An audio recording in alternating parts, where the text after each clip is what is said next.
The Vinyl Man on YouTube!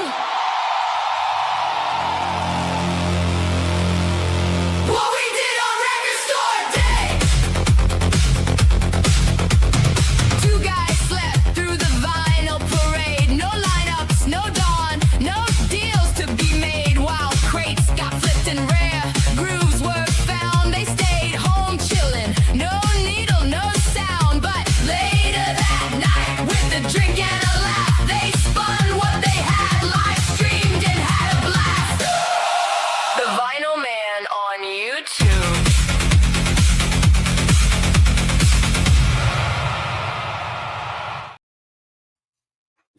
Hi everyone, welcome to the live stream. You're not going completely nuts. It isn't a Sunday, it is a Saturday, but I am working festivals, so I'm kind of busy. But Joe has joined me as usual for your Saturday entertainment. Here we are. It is officially Record Store Day. We will discuss that in this episode this evening. But just go to Joe real quick. So how's your week been, mate? How's the store doing? That kind of stuff. Week's been good. Nothing like a little industrial music to get you going, eh? Like that's so good. I mean, that is made up, obviously, but that could be an industrial song for sure. Obviously, it's got the beat.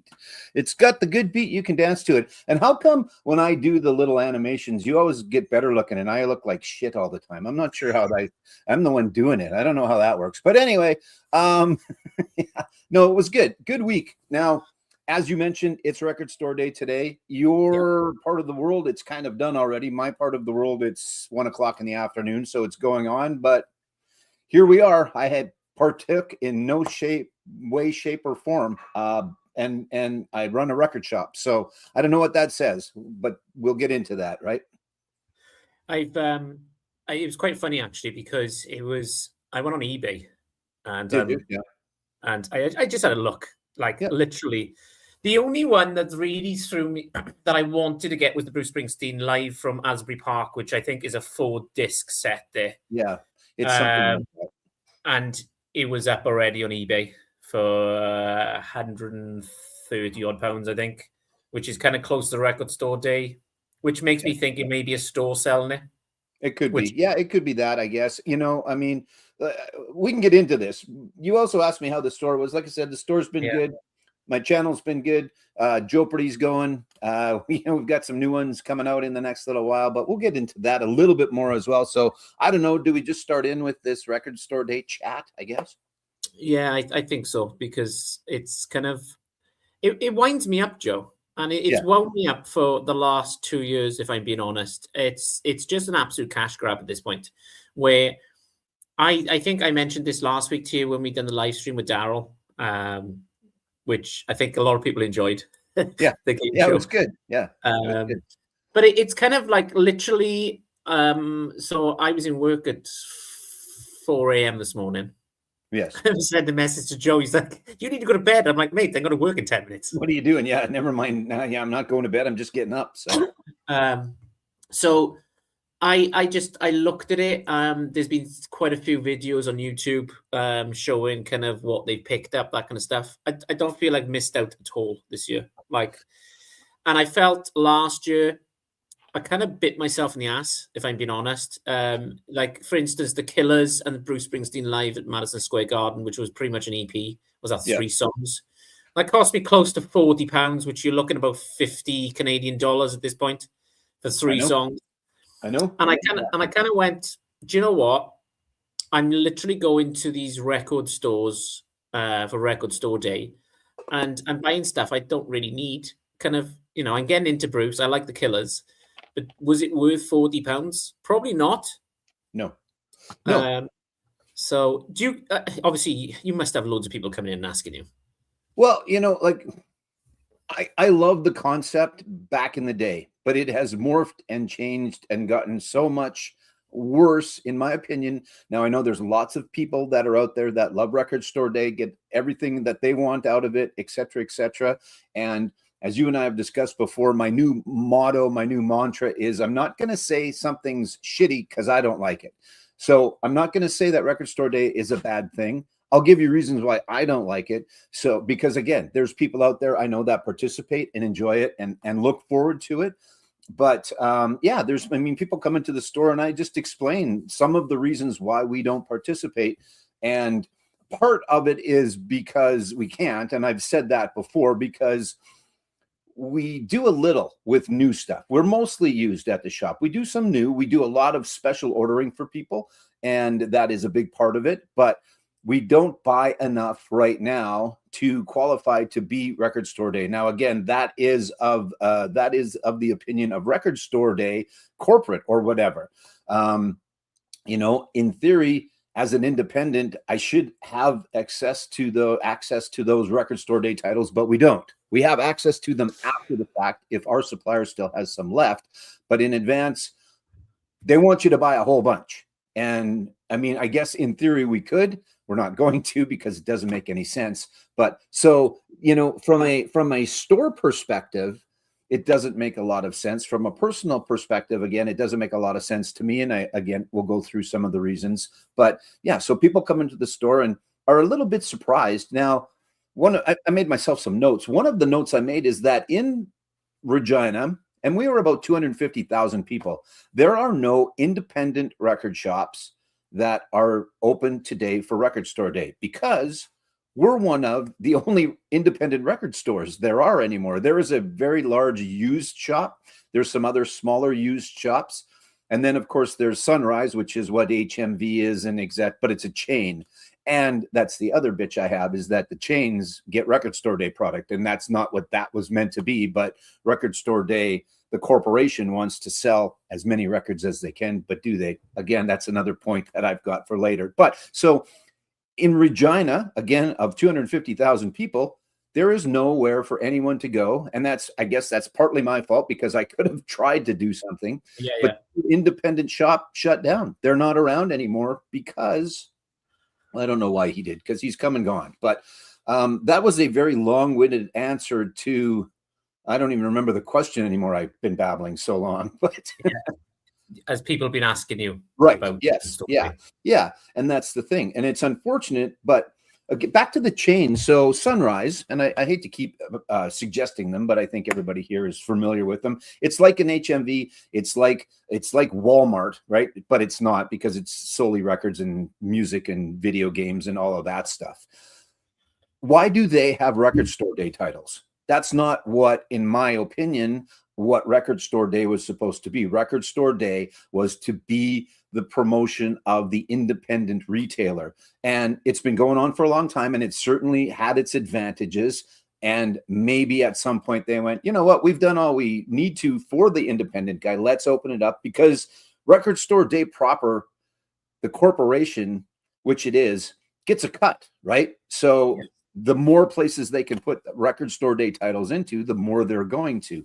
But why would Sunrise have Record Store Day titles? What's next? Like Amazon with Record Store Day exclusives on Amazon? Like then we've really completely jumped the shark. So from an outsider's perspective, Liz was telling me that she said it's lost its spark completely now, because it's in a few months' time. I'll give you an example here, Joe, right? So last year and the year before, Van Halen been bringing out some live recordings, one from Wembley, I think one from Dallas. Yeah. I had a look on eBay, Amazon last week. It's £25 cheaper now. Yeah, because there wasn't that much call for it, and that stuff got printed, so now it's out there, and it's probably still even has the Record Store Day label on it, right? It probably still has that on it. And that's another thing. I know I keep saying, and that's another thing, but I have a whole list of things I wanted to talk about when it comes to that. But, again, there's lots of people, and we've got some folks in the chat, and we'll get to some of you guys in just a moment here. There's lots of people that still will camp out, will go, will enjoy Record Store Day. Is there that many? I don't know. Is it the hype that all of the record stores want to put out there? Is it the hype that Record Store Day itself wants to put out there that is keeping it alive? Or is it in fact, a thing still? Is it still that big of a deal, right? I think it is, but is it more limited to, let's try and make this work. Let's try and sell some of these records on this day. And then the people that are camping out, are they camping out every other day? When they're camping out, are they even walking into the store, or are they just bringing their chair there for that day? And they're there at, yesterday at 3:00 in the afternoon, waiting for the doors to open at Saturday morning. I don't know if they are or not, right? It's nuts when you think about that. Yeah. Especially in this weather. Yeah, well, that too. But did they go into the store and look at anything else, or are they solely there for that? And I get that. That's a thing too, because they've saved up specifically to go and buy these record store day titles. And I'm sure, I hope at least, that there's lots of the people that do that are at that same record shop the rest of the year. Or is it just they go and they buy off Amazon or wherever they buy on a regular basis, and then the only place they can get those record store day titles are at, obviously, the shop, and those are the days they're there. I would hope that if you're going to go and support a shop on record store day, I hope you're there the rest of the year as well, when it's just everyday titles that are coming out, and or older stock, and or whatever. Yeah, I think it's twice a year now. I was talking to Richard, who's got the record shop in Tenby, and I remember last year he had quite a few stock left over, and I mean quite a bit. Yes. And he said to me, well, the tourists will be in August, so I'll probably be able to shift it. I went in there about a month ago, and he still had stuff from last year, which kind of says, like, this is my idea, right? Okay, right. You might want to go to the chat first, because this is going to be long-winded. Okay, so let's go back a little bit. Hey, Chris. Hey, Joe from Adrian. Hello, sir. Nice to see you as always. We appreciate you being here when we're here. Record Store Day, yay. So I don't know if that was yay we're talking about it, or yay Record Store Day. Adrian can clarify later on. This is back a little ways, because I I babbled for a while, not chatted. Morton is here. Morton, nice to see you. Thank you very much. Adrian's saying hello to Morton. Where's the next one? Here we go. Mark. Speaking of the fantastic Mark Morris, which I think we were just talking about him, or maybe we were talking about him off screen. I don't remember. As long as we're talking about you, right, Mark? We talk about Mark a lot in a good way.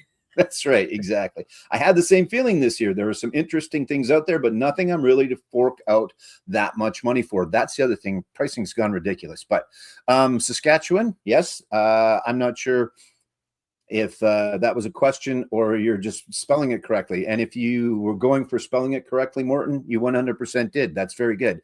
We are easy to draw, hard to spell, the province of Saskatchewan, if you look us up on a map. Mark and everybody's saying hello to each other. Record Store Day can go to hell. There you go. But then so can everything else in Mark Morris's world. In fact, you and I'm surprised he hasn't told us yet. Yeah, I think we should have Mark just to record a video saying "go to hell." So whenever we don't like, we just put a video up. You go to hell. Yeah. Now, normally for Jeopardy, when I do the avatars, I usually try and put the people's logos on their shirts. I'm just going to change his to go to hell. I think that's what I'm going to do. So, yeah. Here we go. Yes. Yeah. That's a joke that Mark just tells us to go to hell. I think because you made a disparaging comment against the Beatles, if I remember correctly, is kind of where it started. So I said that Michael Jackson was as big as the Beatles. And Mark was like, whoa, no, hang on. Yeah, in fact, you can go to hell. Anyway, so there, we're a little bit caught up in the comments. Thanks, everybody. Now, what did you have to say? Go ahead.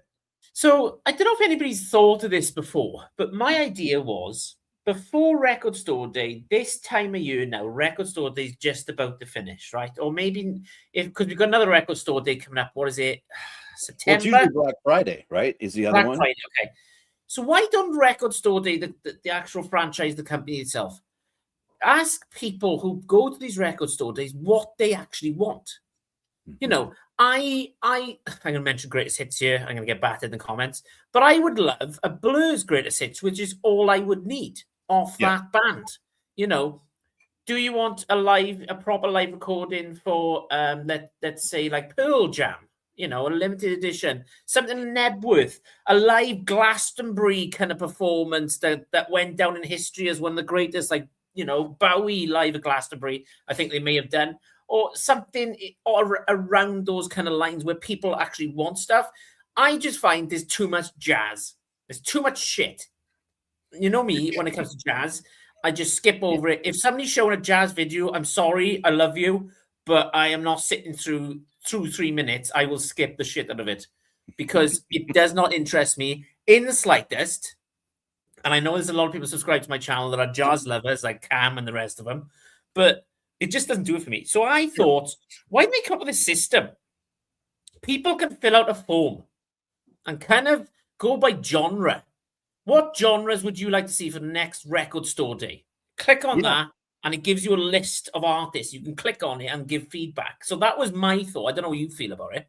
Yeah, no, I mean, we vote on everything else in the world. We vote on who goes into the Rock and Roll Hall of Fame. We vote on this, we vote on that. So yeah, put it out there, and it would be better for them as well. Now, again, I don't know, the kickbacks, the backroom deals, all the bullshit that probably goes along with it.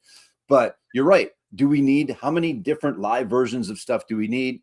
Or do we need 3 different versions of Eric Carr from Kiss, right? They put out 3 different versions of it over 3 record store days. We don't need that.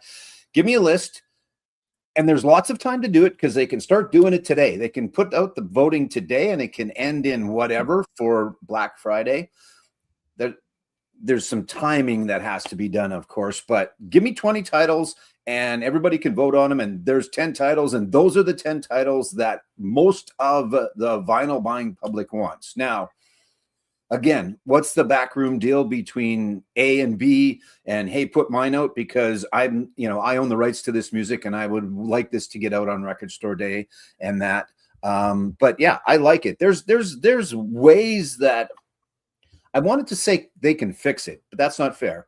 It's not broken in the eyes of many people, including record store day, I guess, because they just keep putting stuff out there and it keeps happening all the time. Because once they've sold it, it doesn't matter to them anymore, right? It matters to the local shops that have to sit on shit for the next 4 years. Again, another post, a bunch of posts that I saw from different record shops is, oh, and while you're here for record store day this year, don't forget to look through the bin of all the shit that never sold from the last 6 record store days, because there's always those bins. So that, they're promoting that, the ghosts of record store day past, or however you want to spin it. There's always so many bins. And that's another reason why we don't participate. Pardon me. And there you go. Jazz can go to hell. So I like it. I like it. I just think, Joe, how easy would it be when you go to the counter at a record shop that's doing record store day, right? And kind of they give you like a leaflet, thanks for coming today, blah blah blah, and on there is a QR code where you can fill out the form what you would want for next year. Right. Well, and the other thing too is there is still a ton of hype around today, obviously, and then Black Friday, but there's a bunch of other hype around Black Friday as well. And I've said this before, why not every Thursday of the month, there are 5 titles that are brought to you by Record Store Day or whatever, call it Record Store Thursday or whatever. And every 3rd Thursday of the month, have those titles come out and spread it out. Again, that's coming from a guy that runs a shop. But as a consumer, would you not rather have the option to go, 12 times instead of 2 times to go and look for the exclusive stuff? And if these albums are in such high demand why are they not in a bigger, what's the word I'm looking for? Why are there not more of them being sold? Like if people are really clamoring for Van Halen live at Santa Monica Pier or whatever, right? I'm making it up. Why limit that to 3,000? If 5,000 people want it or whatever, then just make it a regular release. Like, I know there's lots of good records that get released, but there's a lot of crap.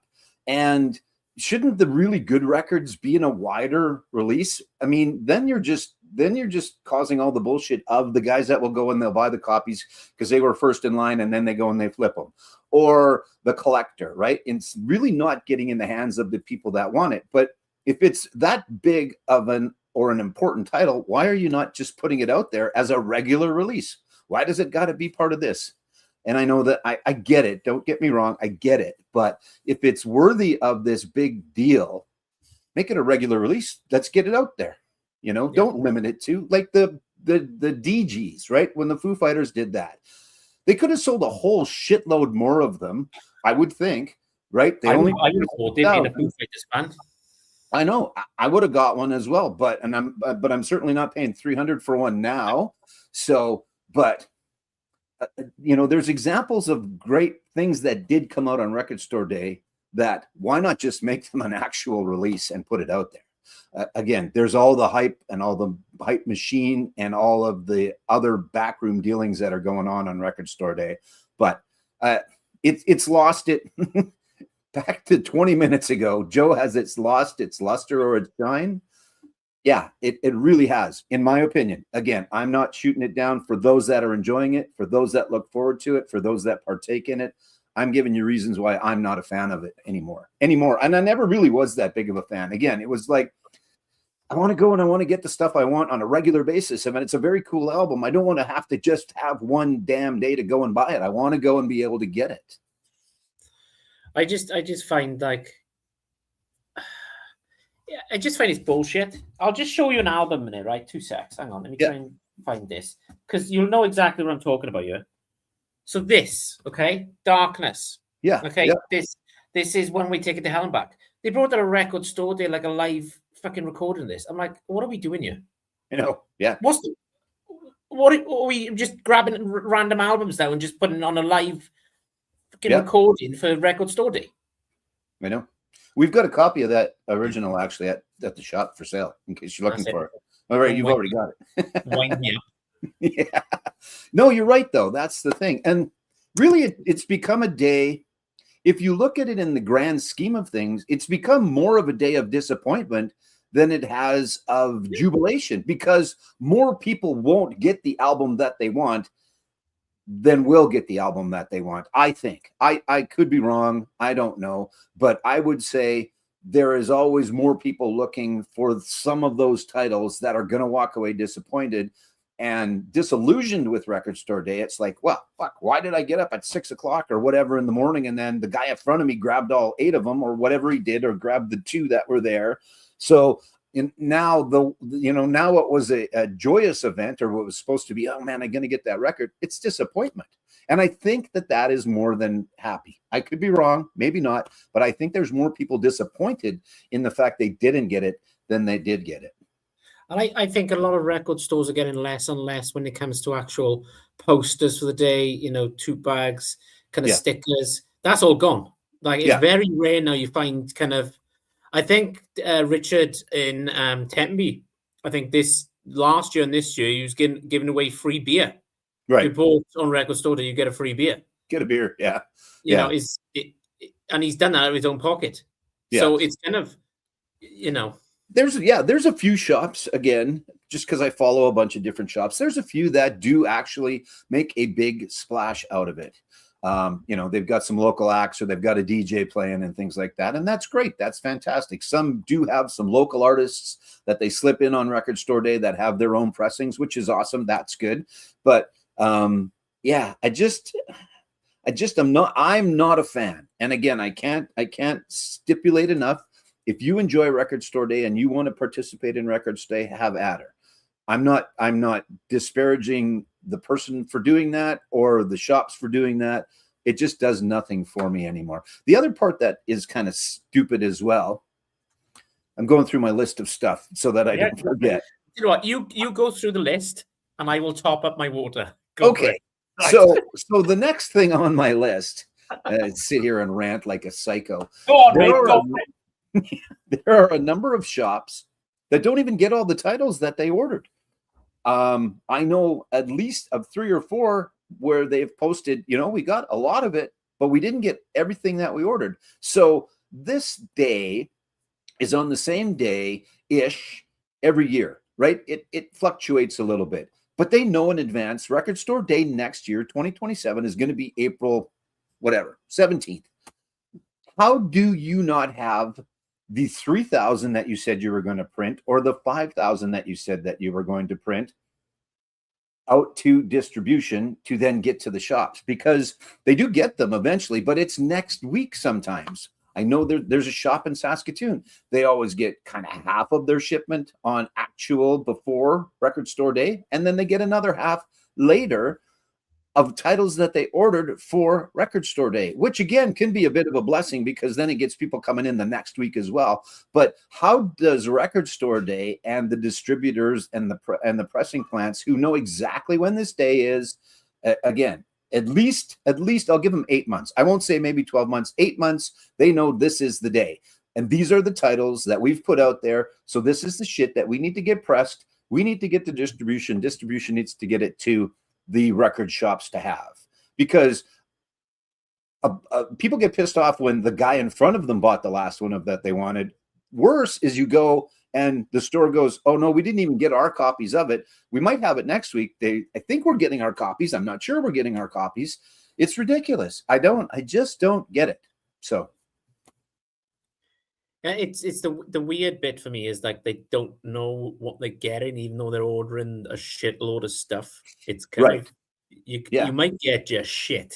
Like that's the thing. You could put in 30 titles, of which honestly, let's say out of 30 titles, 10 of them, we'll go a third, are good titles, big titles, things that most people are going to be looking for.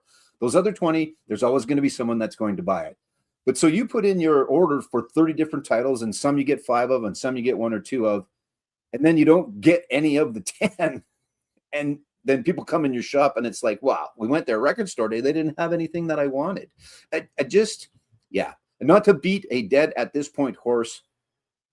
I'm just not a fan. I just think that they could do it much better. Now, what the hell do I know? I'm just some little dude that runs a little record shop in Little Regina, Saskatchewan, Canada. So, but I'm also a guy that's bought 3,500 albums that does run a record shop, and they don't ask anything. Like, I talked to the guy from Record Store Day Canada, and he goes, yeah, I'll call you. I'll let you, we'll talk about getting involved and et cetera, et cetera. I'd never heard a friggin' word from him. I get that. Super busy. But still, if you want to grow it, you have to get down to, you got to get back to the fundamentals of what it was back in the day. And I don't think that's never going to happen, because Record Store Day is getting what they want out of Record Store Day. And the bigger independent shops are getting what they want out of Record Store Day. But there are many, I think, smaller retailers that are like, screw this. This isn't even worth it. We'll talk about it. And, we'll get as much exposure out of saying we're not doing anything for Record Store Day as we are for actually doing Record Store Day. So, yeah. Morton says Pearl Jam keeps those rare live things and homemade bootlegs. Yeah, that's true. That their own personal Pearl Jam Club member site. Yes, they do have some stuff though every once in a while. But yeah, I don't know. I don't know if there's an answer. I don't know if anybody's looking for an answer other than guys like, you and I, right? I mean, not just you and I. I know there's lots of other people out there, because Record Store Day probably doesn't give a shit, right? They just say, here's the list. Here's the day. Bob's your uncle. Have at her. Whether we have them all supplied to you or not, or we have titles anybody wants, we don't care. I think just to piss you off a bit more, I might send you some Record Store Day records. Yes, please. Yes. You know what? Honestly, I never even looked at the list. Maybe I did, but I did not go through it and go, you know what? Damn it. I wouldn't mind. I didn't. And then maybe that's just because, like I said, at this point, I'm disillusioned with the whole thing. I don't care. I mean, we'd love to have it. We'd love to have a super crazy busy day with a bunch of people coming in and happy and enjoying themselves and have a band playing and do all that. But I don't think that's the case anymore unless you are really a larger independent retailer like the Groove, not the Groove Garden. That's my buddy's place. The In Group, right? He has probably a phenomenal day today, right? Because Mike has done all of the due diligence and has done all the work and has all the business and stuff. So he has a phenomenal Record Store Day. And I bet they don't short ship him. I bet if he ordered 20 copies of whatever, he gets 20 copies of whatever. And I could be wrong. Maybe he doesn't, but. I don't know if I'm the only one who's noticed this about Mike's videos, but he starts off really excited. He goes, hi, Mike, in the In Groove. Yeah. That's good. Yeah. And then he goes really quiet. Then he goes a little more sullen. Yeah. And I like watching Mike's stuff. It's always good. I appreciate watching Mike. I watch, how can I put this? I watch more record shops and Nick from the Vinyl Den of what's coming out. And it doesn't even have to be for Record Store Day. Right. Albums I never would have known were coming out, kind of, there's 200 coming out this week. I'm going to show 10. And I'm like, wow. Yeah. Like, where you get this from? Because it's kind of crazy.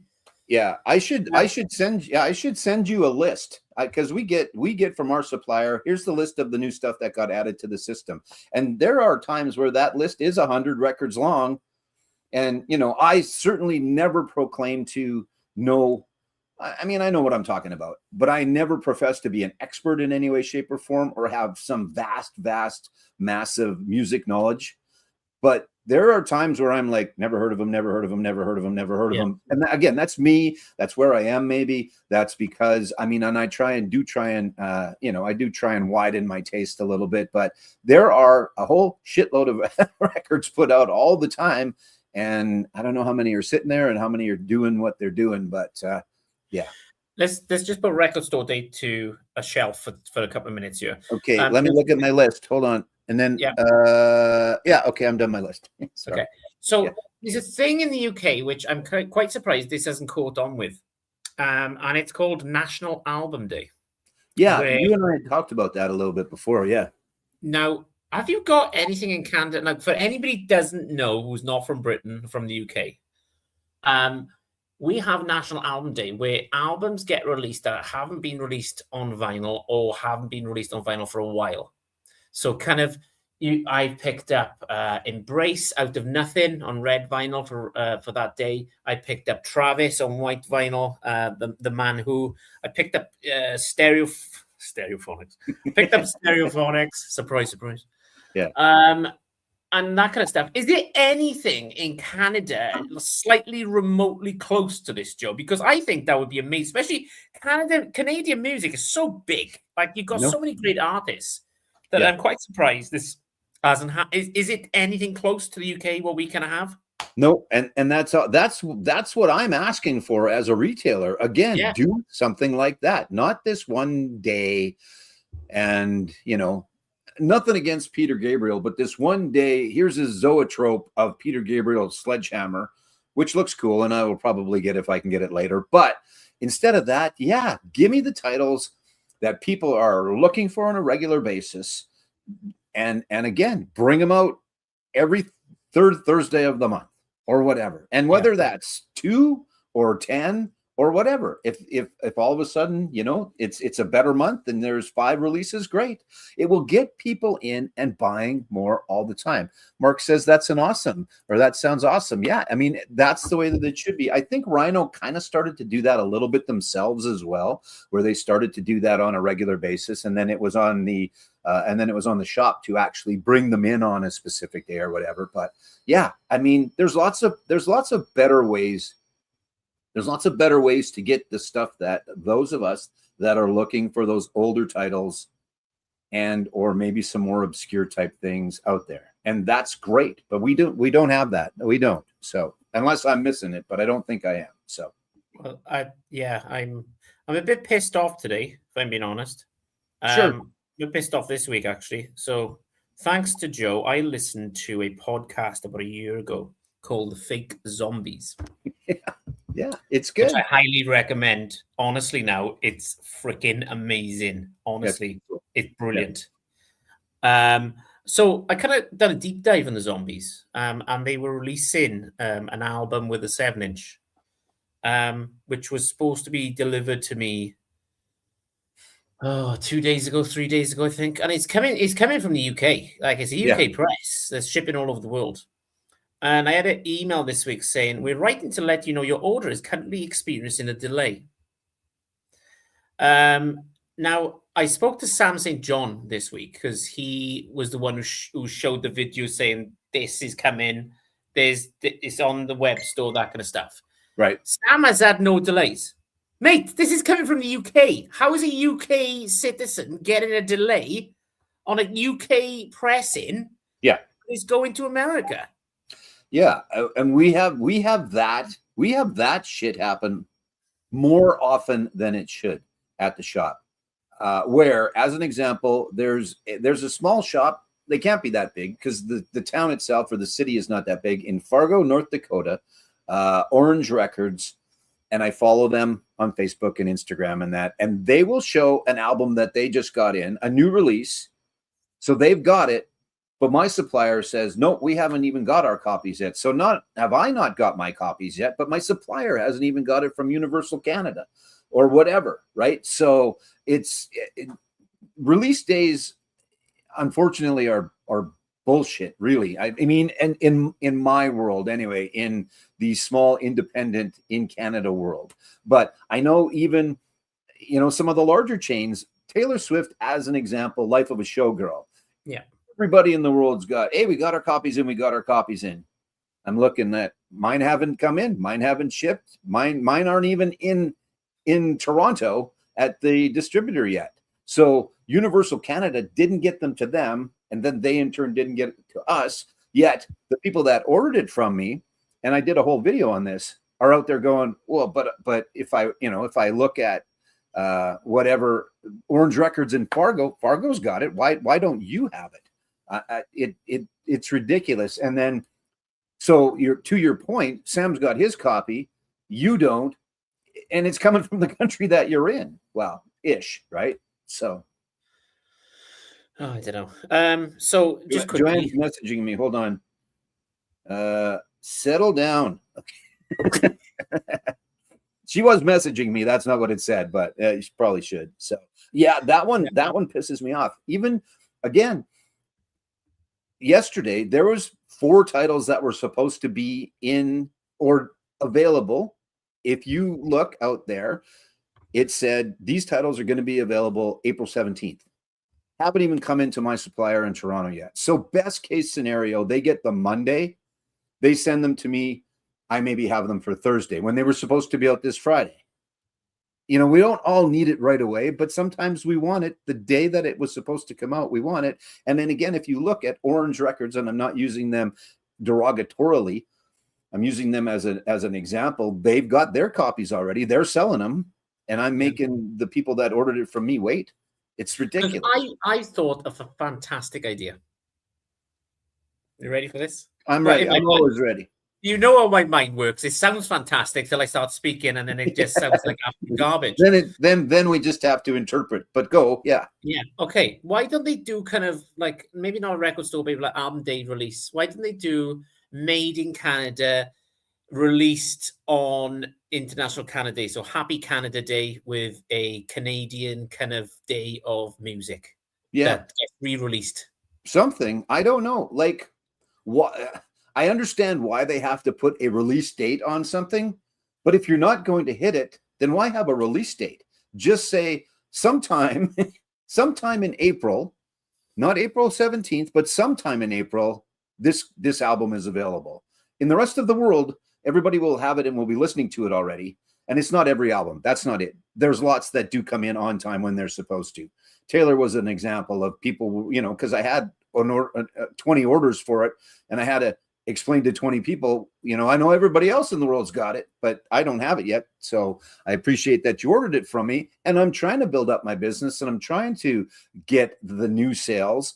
And then I say it's going to be available on April 17th and it's not, then it makes me look bad. Yeah. And then people go, well, he's not going to have it the day I want it, so I'm going to go to the next guy, or I'm just going to get it off friggin' Amazon or whatever. So I just want some consistency. And I'm not a stupid man. I do like a box of chocolates. Yeah, I know. But don't give me a date. Don't bullshit me. Yeah. If you can't come through. Again, you told me 6 months ago. It's not like you told me last week it's coming out this week. Yeah. I'll give you that. Right? If you say, hey, the new Taylor Swift comes out next Friday, and you don't make that happen, I get it. But when you tell me in November of last year that in July of this year the album's coming out, and it's not friggin' ready in July of this year on the day you said it's going to be, and I don't have it in my shop, then something's seriously wrong. But again, nobody gives a shit, because Taylor's getting her money, Universal Canada's getting their money, Isotope, who we buy from, is getting their money, and I'm the one that looks stupid because I'm ultimately the one that gets it to the people that want to listen to it, right? So, but before Joe has a complete stroke here, I might not be able to buy any records from anybody anymore. Nobody's going to sell me. Screw you, buddy. Anyway, we will go to a quick section. So bear with me 2 seconds.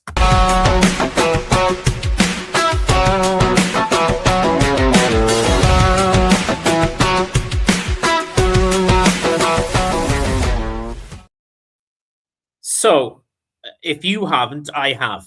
And I Okay, think you know what I'm going to say. I haven't. There's one that I watched a while ago that I Okay. won't recommend. How's that? But this is about recommending. So you go, and then we'll talk about the other one. But Okay, everybody's going to get really pissed off. oh, I know which one it is. Yeah, As soon as I said it, you're like, yeah, I know which one it is. I remember. Yeah. So on last week's live stream, Daryl was talking about a band that one of the most successful bands of all time from Canada. And it's Nickelback. Now, I watched the documentary with a kind of open mind because I liked Nickelback back in the day with Silver Side Up. Yeah. That was my kind of, I listened to that album back to front. I know the songs. I know what it looks like on the CD inside. I remember it being ripped and it was kind of all of the shop. I thought it was brilliant. Okay. I won't go fantastic, but I thought it was brilliant. A good backstory to kind of how they had to borrow money. I'm not going to spoil it too much, but Yeah. if you are slightly interested, like we said before, you have to be interested or kind of interested in the genre or the band itself. Yeah. But just keep an open mind. Like I remember talking to you and Daryl at one point going, I didn't realize how many hits they had. Like, this is insane. Like, kind of, they had so many hits. I'm going to get battered in the comments. I'm just waiting for Mark to come through. Yeah. And yeah, I just think, give him a chance. Like, I don't know where this bullshit of fucking hating Nickelback bullshit is coming from. And I don't get it. I really don't. I love Nickelback. Well, I like Nickelback a lot. Like, I met Chad in a bar in Cardiff. Like, I spoke to him about. Amazing guys, really down to earth, drinking jacks, having a chat with fans, This is obviously before social media where people weren't going kind of, oh, let me take a picture of you. There was none of that. It was kind of just talking to the band and memories in your mind. So that would be my recommendation. It's on Netflix. So you can go through the comments. Yeah, there you go. It is, right? That's the thing. In a different way. Like, it's actually called Love to Hate because that's the thing, is people just love to hate that band. And are they somewhat repetitive? Yes. But I always say my favorite band, AC/DC, is the most repetitive band in the world. Every album kind of sounds the same. But I'm good with that. I like that sound. That's what I want. Did they get a lot of play? Hell yeah, especially in Canada. I mean, they played the shit out of everything off of Silver Side Up, and they've continued to play them for forever. So that's part of it as well. But there's other bands that get lots of play. To be honest, Joe, I think they shot themselves in the foot. I can't remember which album is off, and it was like photograph. Look at this photograph, and I'm like, what are we doing here? Yeah, I like that song though. So, here's my take. It's a good documentary. I watched it a long time. I watched it when it first came out. And again, I like Nickelback. I like their music. I like that style. And yeah, it's repetitive or whatever. And yeah, it's kind of pablum sometimes, but so is Hootie and the Blowfish. And that Cracked Review is one of my favorite records, right? It was like, if you typed into AI before there was AI, let's write a rock song or let's write a whatever song. It is a little bit of that, but you know what?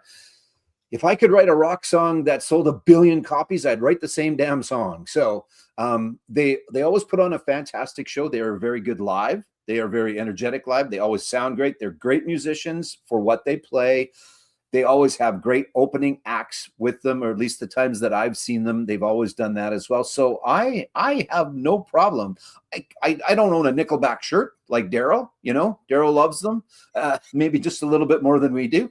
If you remember, like, whenever he used to come on, you just went on Nickelback, and you were like, "You have cleaned that, right?"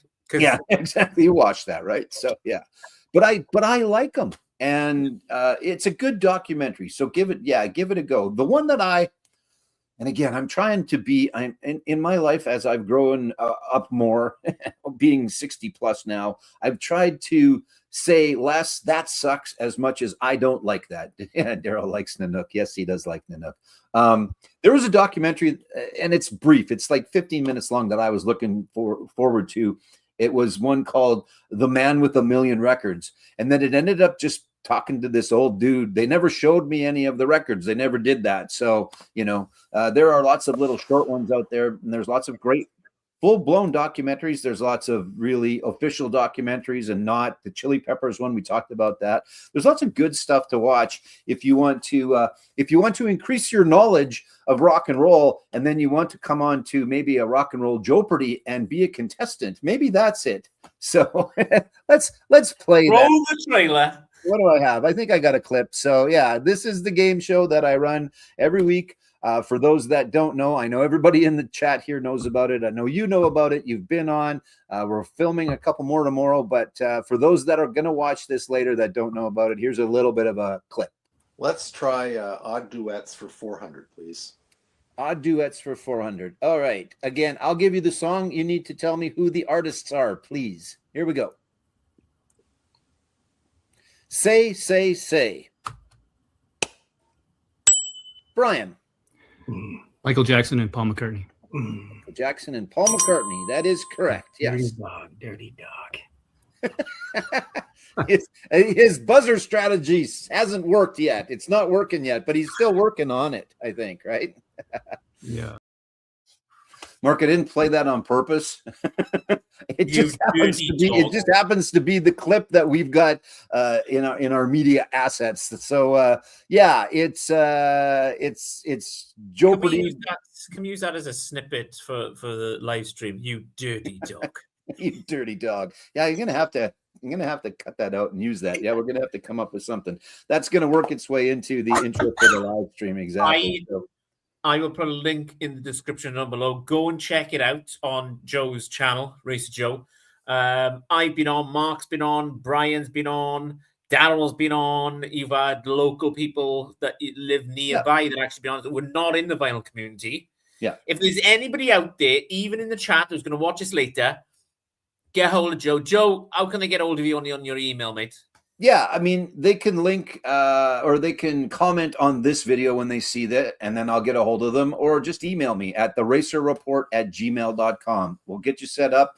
The only things you do need a camera, so you need to kind of be able to do something like this, and that needs to be on a laptop or a desktop, yes. Preferably, not necessarily, but it's going to be your best way to do it. You might get away with it on a tablet, but you have to have your phone and or a tablet as your buzzer. So it's a lot of fun. I don't know if people worry about the fact that they're not going to do well. I don't know if that keeps people from playing and having fun. Yeah, no, that's not why I was saying that. You did perfectly fine. I just don't want people to go, oh man, I'm not going to go on there because I'm not going to do well and I'm going to look stupid and whatever, because that's not it. It's fun. We have a lot of fun, and you never know. You might surprise yourself. You might actually know more because the questions, I'd really try and vary them, right? I call it Rock and Roll Jeopardy because I can't call it Jeopardy, but it's not necessarily all rock and roll. We throw some jazz in every once in a while. Yes, you do, Mark. Yes. From time to time, there's a classical category. So you never know what you know until you know what you know. Does that make sense? I think that makes sense, right? I remember there was you have to go back and watch it when I was on there with, I think it was on with Richard and Trevor Trevor was amazing. I was like, where the hell did you know this knowledge, mate? Yeah. Trevor did all right. My worry was walking into it was Richard, because I was thinking, we're doing a British episode here. Yeah, that's right. The only one I got to worry about is Richard. And like Trevor was getting ancient statue monuments in fucking Berkshire and shit. And I'm like, I don't even know that. Exactly. Oh yeah, there was the UK folk songs category, right? And yeah, I'm thinking, well, I was thinking, I think he'll have some Mumford & Sons now. I'll be all right. And yeah, nope. I knew Whiskey in the Jar, and that was about it. So you know what? There's a lot of questions where if I didn't write the question or research the question, I should always clarify that. I don't necessarily write them. I think them up. I think the categories, and then I kind of Google stuff. But anyway, there's a lot of stuff that I didn't know. I didn't know what I knew until I wrote the question. So it's fun. Come on and have some fun. That's all. That's all we're doing. Yeah, exactly. And I totally agree with this, Mark. Yeah, there you go. Yes. So, well, Mark is part of the crew for tomorrow. So Mark's making a comeback as well. And all three of the folks that are going to be on for a couple episodes tomorrow that we're recording have not won yet. So they haven't qualified for the Tournament of Champions yet. So we'll add one more to that. And then I hope to get into like a little bit of a tournament of those that have won before. I just want everybody to have fun. I just like hanging out with everybody. That's really what it is. And, instead of showing records, we're talking about trivia is all it is. So, yeah. So, yeah, I'll put a description down below. Go check it out. Go subscribe to Joe's channel. He's got an amazing channel. Any pre-orders you've ordered, Joe? Or well, yeah, I got a bunch of stuff in on my day before record store day stuff. So there is some stuff coming out in the next little while. I don't know if there's any massive titles. Neil Horan's got a new album coming out, which member of One Direction. I know that's coming out. That might not necessarily appeal to the rock crowd, but you never know. Yeah, there's a few different things coming out. Madonna's got something new coming out. She was at Coachella yesterday with Sabrina Carpenter. She came out and wandered around and did a few things. But yeah, there's always some new titles coming out. So if you're looking for something, if you're watching this and you live in the Regina, Saskatchewan area and or can come into the shop, come and pick them up. But I got some new stuff in for myself. I was going to do a video, but this is going to count as a video. So let's go through a couple. What do you think? I'm just going to make you big so you can have a quick look at Joe, see what he's got. There you go. Yeah. Okay. You just got to go whiz. That's the thing. So. Shut up. Oh, sorry. Giving away secrets. This is one that I've been expecting for a while. And this is a perfect example of one that was supposed to be out a long time ago. And my supplier finally got their stock. And this is the Peter Criss. For those that can't read it, but there it is, Peter Criss of Kiss fame, the cat man himself. I think there's a picture of him. Well, there's the cat on the back. Out of Brooklyn, New York. Of course, he's always been very a big proponent of New York. But there is Peter. He is the drummer of note on here. Who else is on here? Michael McLaughlin, I'm not crazy familiar with. John Five, who's currently out with Motley Crue. He's their current guitar player. Billy Sheehan, who was in David Lee Roth's band. He was in Mr. Big. He's been in a bunch of stuff. Kat Manning is on here as well. She is a vocalist, and she does some stuff. Everybody, you got to either be a cat person or a cat man or have cat in your name. Paul Schaefer from the world's most dangerous band has got some keyboard action on here. Who else? Sharon and Dennis Collins and Matt Montgomery are some of the players. Well, not some of that. That's the players on here. It's good. I've listened to it a couple of times. I put it on and then I put it right back on again. It is not Kiss. It is also not what some of Peter's solo stuff was before, which was more jazzy, bluesy, stuff like that. That's always kind of been his jam. This is some pretty good rock and roll. And not that I disliked a lot of his solo stuff before. I always enjoyed it. But rock and roll in the dark for the money. One of my favorites is Cheaper to Keeper and Sugar. They're both on side 2. There are 3 different variants of this. There is white and a white vinyl, silver and a silver vinyl, and the black Peter Criss and the black vinyl that goes along with it. But you know what? If you're on the fence, take a chance. I enjoyed it. It is a little pricey, unfortunately. I don't know why that is the case, but it was a little bit more than a normal single record is. Stream it, listen to it that way, and then give it a shot. But I enjoyed it. It's good. And obviously a Kiss fan from back in the day, and always was a Peter fan. It's dedicated to Ace and some other folks as well, which is kind of cool. Some others, unfortunately, that have passed away. At 80, it's pretty damn good. The Stones got the new one coming out. That's going to be a thing. The Cockroaches or whatever. But is it Kiss? It is not. Is it good? I think it is. Give it a listen. I liked it. Would a non-Kiss fan enjoy it? I think so. Yes. Yeah. Okay. And then, as I said as well, it's not necessarily like his solo album was with Kiss. And then, of course, he did Out of Control after he left and things like that, where, again, that was a little more bluesy, a little more, not bebop. That's not quite the right word. It is a rock and roll record. It's got some influence of that other stuff that he was kind of known for as well. But I liked it, and well produced. And again, the musicians on it are fantastic. The songwriting's pretty good. It's a little cheesy, but it always was. So I think it's worth the spin, although it is a little pricey. It's a little bit more than a standard single, not much, like another $10 or something maybe. But I would give it a stream and give it a preview anyway, and see what you think, or just go and buy it. But don't blame me if you don't like it. Go and stream it first, because you have that as an option these days. And although he was one of the folks that did not put it out on streaming in any way, shape, or form. And I'm not sure if it is now. I shouldn't say go and stream it if it's not out there. But he, along with some other artists, have said, nope, it's not going to be on streaming. If you want to buy this new album, you got to go and buy a physical copy, whether that be vinyl and or a CD. But he was part of that camp for a while. I'm not sure if it's not out there now. It probably is, but It's probably on YouTube somewhere, surely. it could likely be as well. Like I said, I enjoyed it. I'm a fan, so I probably maybe gave it a little bit more of a pass than others would, but I enjoyed it regardless of the fact that I've always been a Peter Criss fan. So, Yeah. How about you? You got some new stuff too?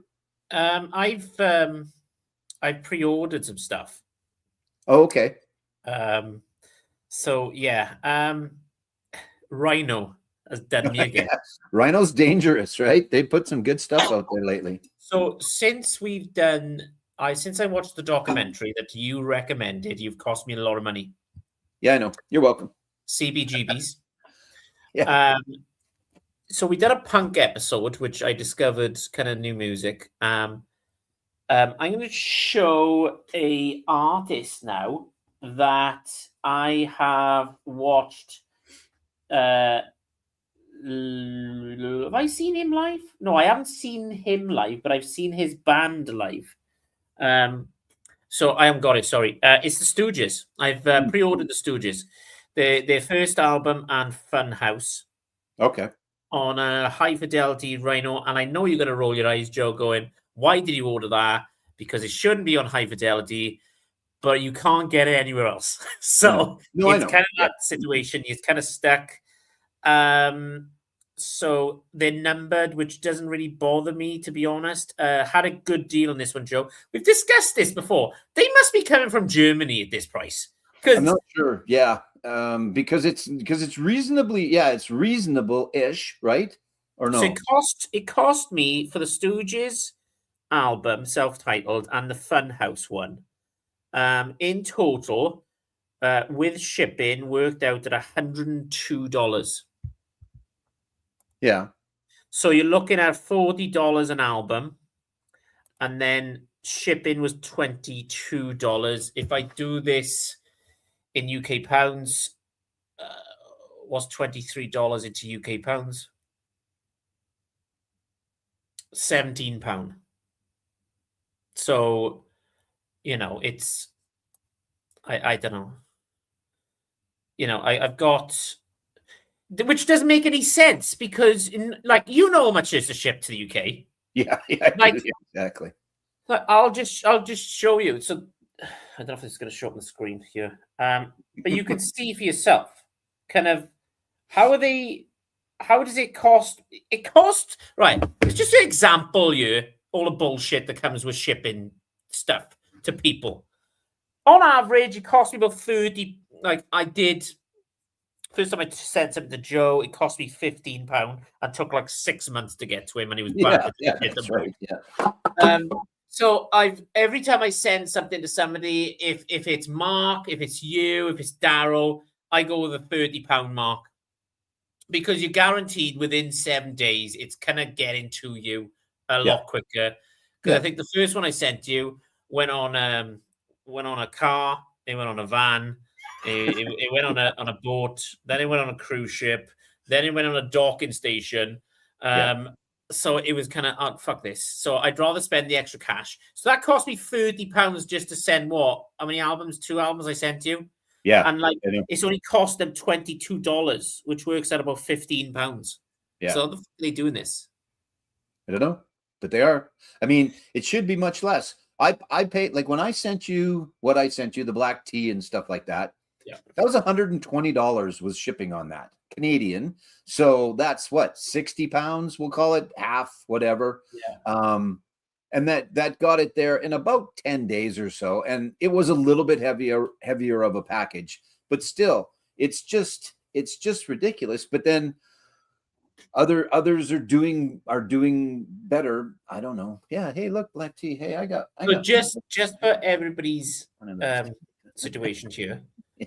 Liz chose these this evening for me. I said to her, me and Joe are doing a live stream. Can't do Sunday, we're doing Saturday. She was like, okay. Well, she was like, who's picking the records? I said, do me a favor, pick 10 to 15 records, come back. Guess what? This was the first one. That was in there. There you go. That's awesome. That's awesome. Well, here, let's see. Maybe I can pull this off. You keep talking about the record, and I'm going to try something. So Joe mentioned this a couple of months ago that, he went to, you have to remind me on this, Joe. What band was it Took you were going to see and they were supporting them? Yeah, it was Took, these guys, as my toque spins around as it always done. I didn't realize I'm triple toque today. Toque bunny hug, toque shirt, toque. But yes, they were opening. They were supporting them. Yes, and they're from Regina. Toque is a Canadian band playing in Regina, but Black Tea is Regina. Yeah. So I love this album, and not just because you sent it to me. I've said to you for months because I found them on streaming. I think me and Trevor found them on streaming, and Trevor sent me a message going, "Oh, it's amazing, mate! I can't wait to order it." Yeah. It's 11 tracks, which is just enough. Yeah, it's not because I'm not saying they're bad. For me, on a record, that's fantastic, brilliant, love it. But yeah, that was Black Tea, and I just so you interviewed the drummer. Am I correct on this one?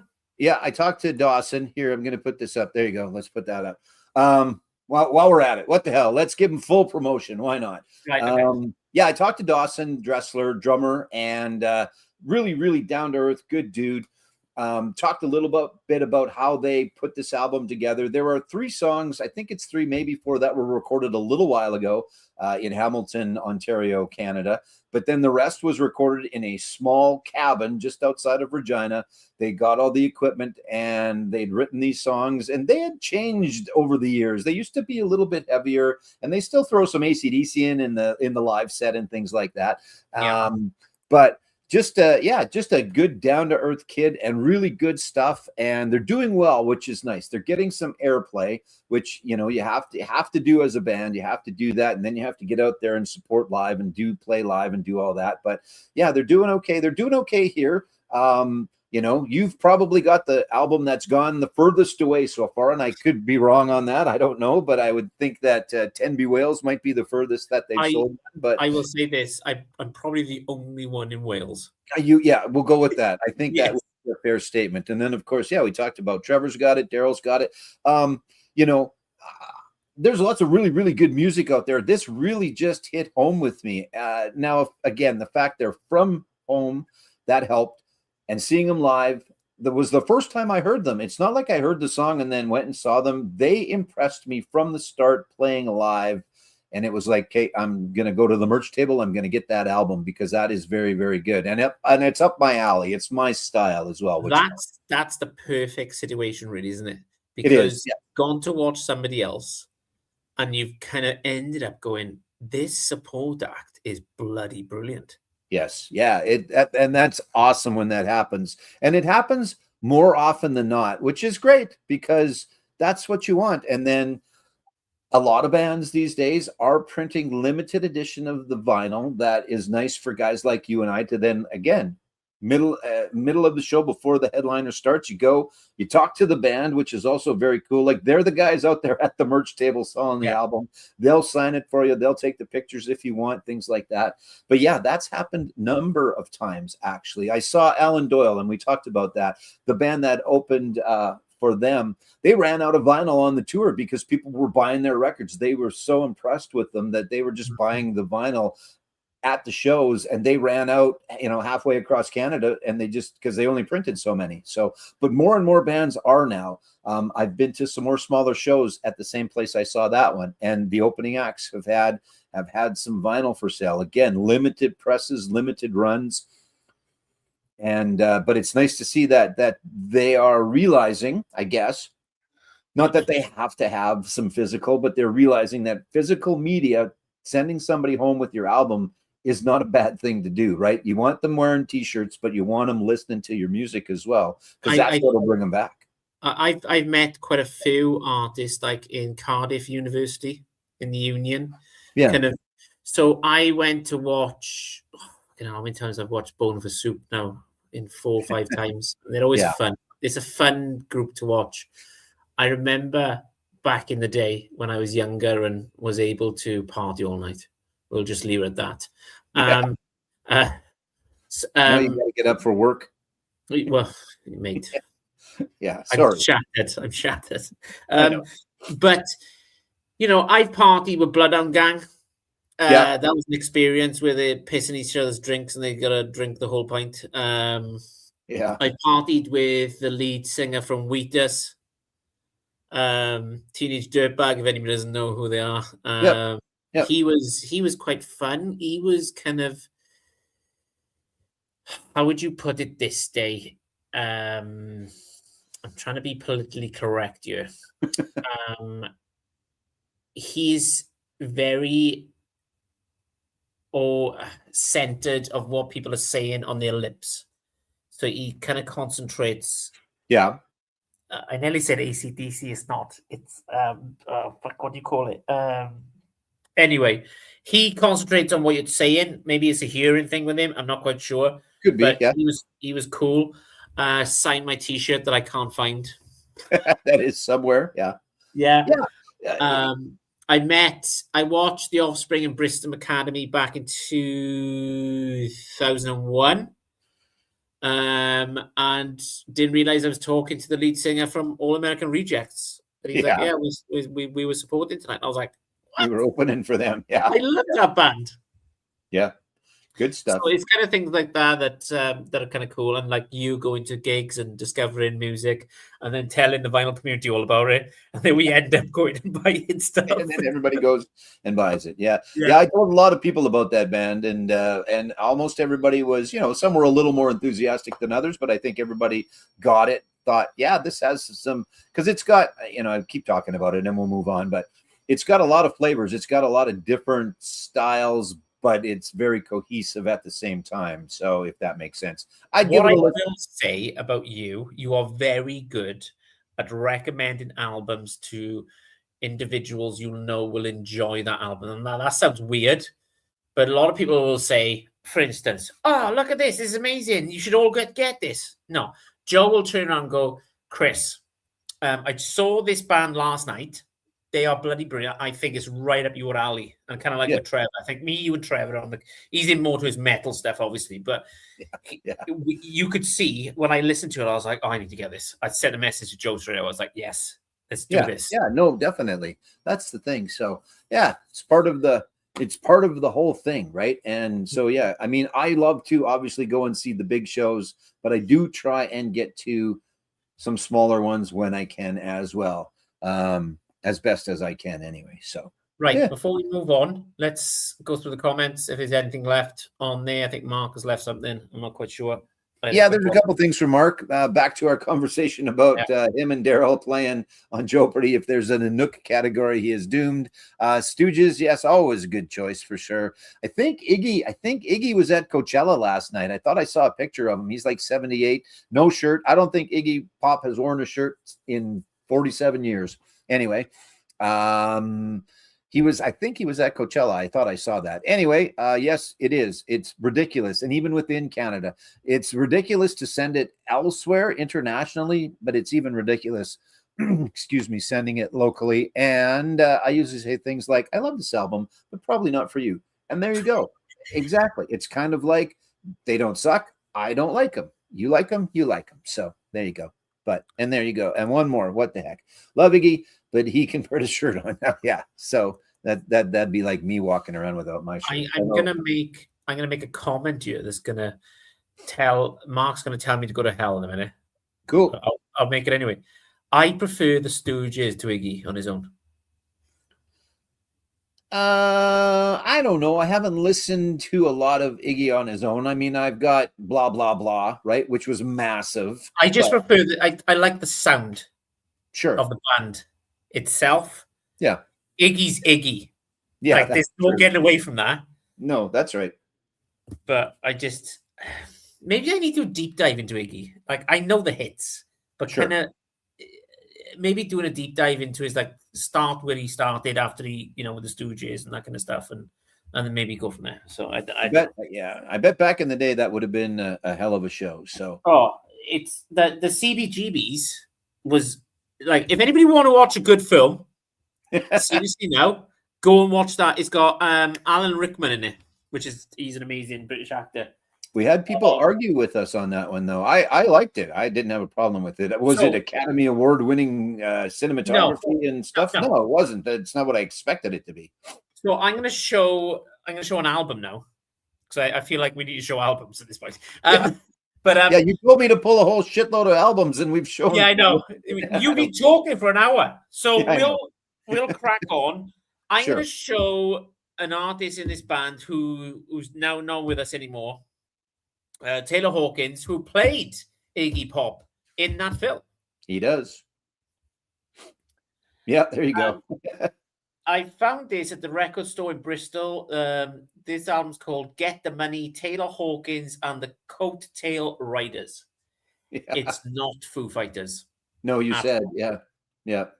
It's more, when I say surfing music, don't think of the Beach Boys. It's more kind of by the coast kind of music. I'm trying to put it into a genre here, but I'm really struggling. Like more surf rock, like surf guitar, Dick Dale, stuff like that. More along the lines of that, yeah. So you got the lyrics. This just came on black vinyl. I bought this at the record fair in Bristol, which is probably the biggest record fair in Britain. Me and Cam were just looking at stuff. He was looking at jazz and reggae and all that kind of shit. And I was like, well, there's nothing new I've seen for a decent price that I actually want. And then I come across that. Now, for backstory on this one, Joe knows this, but I went to Wembley to watch the Taylor Hawkins tribute in Wembley, which was fucking phenomenal. Yeah. If I'm being honest. You had artists like Queens of the Stone Age. You had obviously the Foo Fighters. You had Paul McCartney.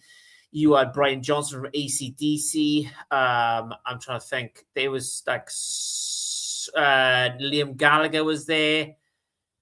There was so many. It was absolutely phenomenal. Took Liz with me. We drove down from Tenby to Wembley. Took us 6 hours. And I drove back the same night. So that was a long day. That's a long day. Yeah, exactly. It was, I was devastated when he went, to be honest. But drugs and alcohol and all the rest of it, it catches up with you in the end. Yeah. Oh, unfortunately, that's the thing. My boobs are as big as theirs are. Mine are just a lot flappier than theirs are. Yours look a lot better. No, oh hell no. Oh hell no. Anyway, I'm not sure why I noticed that, but anyway. So so if you want something slightly a bit different and you like the Foo Fighters, maybe give this Taylor Hawkins and I can't even read, mate. I'm on my glasses, sorry. Taylor Hawkins and the Cocktail Riders. So they did them two, played obviously. And Dave Grohl joined in, and it was brilliant. It was really, really good. Anyway, I saw Foo Fighters 3 years ago now. Obviously, after Taylor had passed, we had tickets for the tour before he passed. But anyway, and Josh Freese was great. He was a fantastic drummer. He was not the showman and all of the other parts that went along with Taylor Hawkins.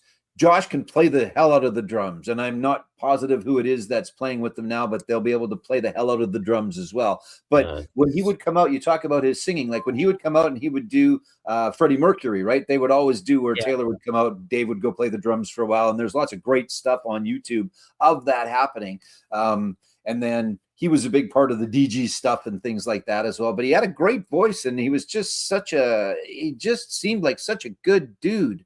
And Ian Rubin, Fighters, replaces John Fries. Yeah. He was in 9 Inch Nails. Yeah. Who were pretty good at, well, Reznor and company were pretty good at Coachella as well. If they did a swap, didn't they? So Foo Fighters give their drummer to 9 Inch Nails, and 9 Inch Nails drummer went to the Foo Fighters. Yeah, there was some animosity there for sure. That didn't seem like it was an amicable split. I think that Josh thought, why am I getting let go from the Foo Fighters? And God only knows. But I think my point was that it was unfortunate that I didn't get a chance to see him because, again, I really thoroughly enjoyed the Foo Fighters show, but it would have just been that much of a different show, I think, with Taylor Hawkins being on the drums than somebody else. And again, not because they're not bad, not because they're not equally as good drummers. And Taylor was a phenomenal drummer, but just the showmanship and the other parts of it. Sorry, I interrupted you. I never watched Taylor live. The simple reason is because they only used to do like Wembley, and I'm not traveling 6 hours just to watch a 2-hour set. Sure. Yeah. When the tribute came up, I was like, well, I feel I need to go now. And the prices weren't bad, actually, Joe. They were like £45 a ticket.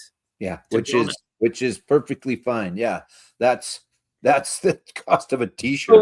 For what we saw, you couldn't go wrong for that, mate. So, no, I agree. So yeah, if anybody can get their hands on it, give it a stream. Tell me what you think. Sure. Leave comments down below. Yeah. Tell me what you think. Exactly. All right, let's go with the new one that I picked up. Again, my record store day was yesterday because stuff came in, and I brought home and have started to listen to some of, including A Pound of Feathers, the brand new one from the boys that are the Black Crowes. There's the brothers. Much like other brothers, they started to argue, were pissed off at each other, got back together, and have been pretty good over the last couple of years. I really liked Happiness Bastards. That was a great album, I thought. And this first listen last night was good. I'd heard a couple of the singles, but I really enjoyed it. It's good. For those that like the sexy colored vinyl. And yeah, I'm going to touch it, but I don't give a rat's ass. My fingerprints are on the edge and I clean it, and you can all give me grief all you want, but very cool. And I'm not exactly sure why the Black Crowes are actually a red crow, but they are. I'm not sure why they did that. I would have had a red label and then the Black Crowes. But anyway, very nice looking album. Sounds really, really good. Sounds like the Black Crowes. It sounds like the Black Crowes from the last album, and it's good. I like it. I think they have not strayed too far. It's not like they've gone too far away from what they used to do and too far away from what they're currently doing, I guess, with a couple albums in after the reconciliation. I like it. It's good. And the Robinson boys seem to be getting along, at least along enough to make some albums anyway. Kind of like the Gallagher brothers, enough to get together and get inducted into the Rock and Roll Hall of Fame and do a tour. Can I ask you a question? Are you a fan of Oasis? I am a fan of Oasis. I am not a massive fan of Oasis, and I was tired of all the bullshit because I just hate bullshit like that. I hate drama. I hate bullshit. And it's like, you know what? You're screwing up your fans by pulling this shit, right? You can bitch and complain all you want to yourself, and it's been going on for forever. But you had a lot of people that really, really enjoyed your music, and you guys screwed that up for a lot of people for a number of years. So I am a fan, but with all of those caveats as well. This is the inside of the Black Crowes. Not sure why I showed you that, but I did. So how about you? I mean, I know we've talked a little bit, but I don't know. I wouldn't know if you are a massive fan or a casual or where you stand on them, to be honest. I'm a casual fan. Yeah. Not a massive fan. I'm going to piss a lot of people off here, but they just sound the same. Kind of. Sure. it's I don't know. I don't want to say it because I'm British, but there's a part of me go, I gotta be truthful here as well at the same time. They're not my favorite band, like but I prefer. Okay, I'm gonna show an album. Fuck it. Yeah. So, I prefer this guy on his own. Right. Noel. There's more storytelling going on here. Can you shut up? Dog next door. So You talking to me? this album here was amazing. It's a greatest hits. Surprise, surprise. But it's amazing. It's not Oasis at all. So was he the better songwriter in your opinion? Then? Well, he is the songwriter. He's Yeah. the songwriter. Yeah. Liam would employ people to write songs for him. So, Sure. He's the. Okay, but he's probably the Paul McCartney of Oasis. Kind of, he writes the songs. I know Lennon wrote quite a few songs as well, but this is amazing. This is absolutely. If you want to get started with Noel, just give a quick deep dive. This is the best of. You can pick it up on Amazon for like 25 quid. Like, which is kind of weird. There's nothing on the back. Yeah. It's just orange. Just a QR code or not a barcode.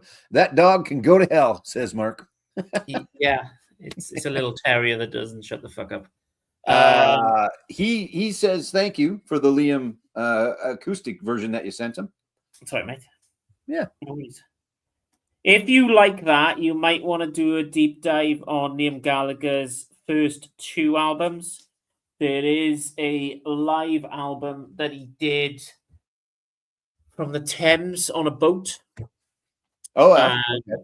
So he sings songs like Once and that Mark kind of digged. So Mark, you might want to do a deep dive on.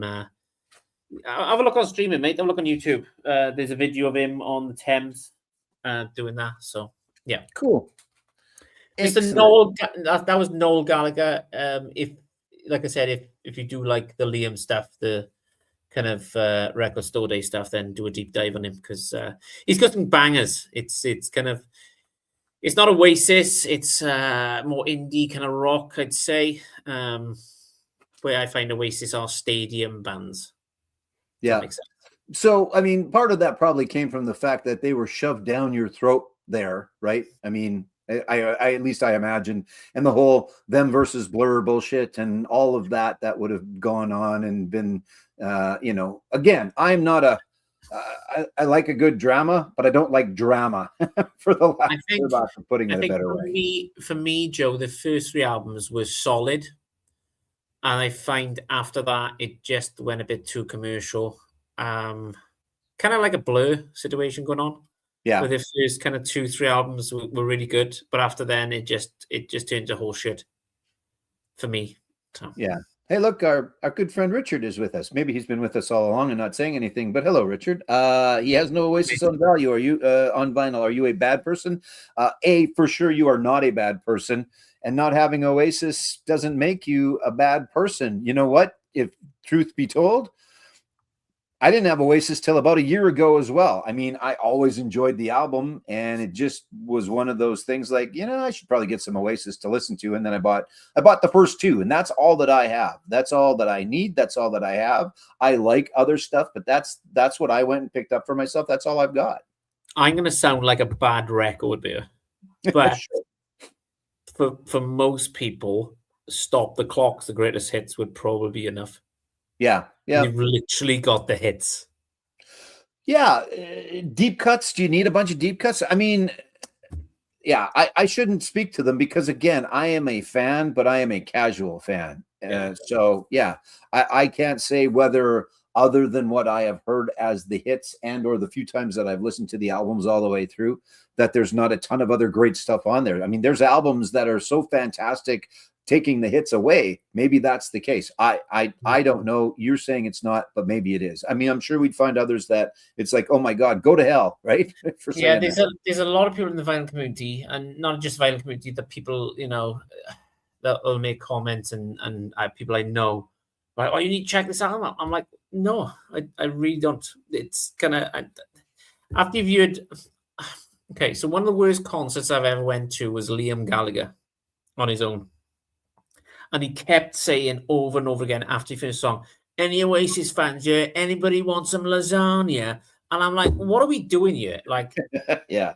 sing Yeah. some of your stuff and sing some Oasis. There's no need to ask the crowd, do you like Oasis? The only reason they're here is because you used to be in Oasis. That you were in Oasis. Yeah, exactly. Yeah, that's the thing. So Richard says he was doing a record store day video that he just posted. I did not plan on going today, but things happened. That's awesome. You would have missed what we were saying about record store day earlier, so go back and watch and hope that you picked up some things that you wanted. I know you always partake a little bit when you can anyway, Richard, so that's good. And here is Mark. I don't have any on vinyl, although he does have What's the Story on CD. So there you go. And yeah, that's the other thing. Never disparage the CDs around here. Just because I don't listen to them very often, I've got a little pile down there that they come out every once. So I got some really good jazz that when you come over, Chris, we'll listen to on CD. I've got a 5-disc changer. We'll put 5 discs in and it will rotate through and you'll just love it. Anyway. Where's the cocaine? Hey, I didn't say it this time. You said it. Still cheaper than cocaine. Yeah. So Yeah, Mark, there's thoughts on Oasis. Yeah, Mark, if you're listening to CDs, mate, you can go to hell. Yeah, there you go. Perfect. All right. So we talked about are you done? Sorry, I should say ask you if you're done. Are you done?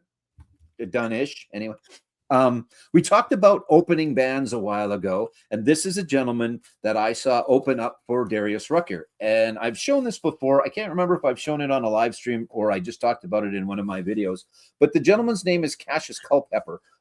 It's a very hard album to show on here because it's very not well lit. There you go. Gatefold, got to show the gatefold. There is one I got to make sure. Remind me for sure to show one because it is why the rule of show the gatefold is around. Anyway, Cassius Culpepper, he opened up for Darius Rucker of Hootie and the Blowfish.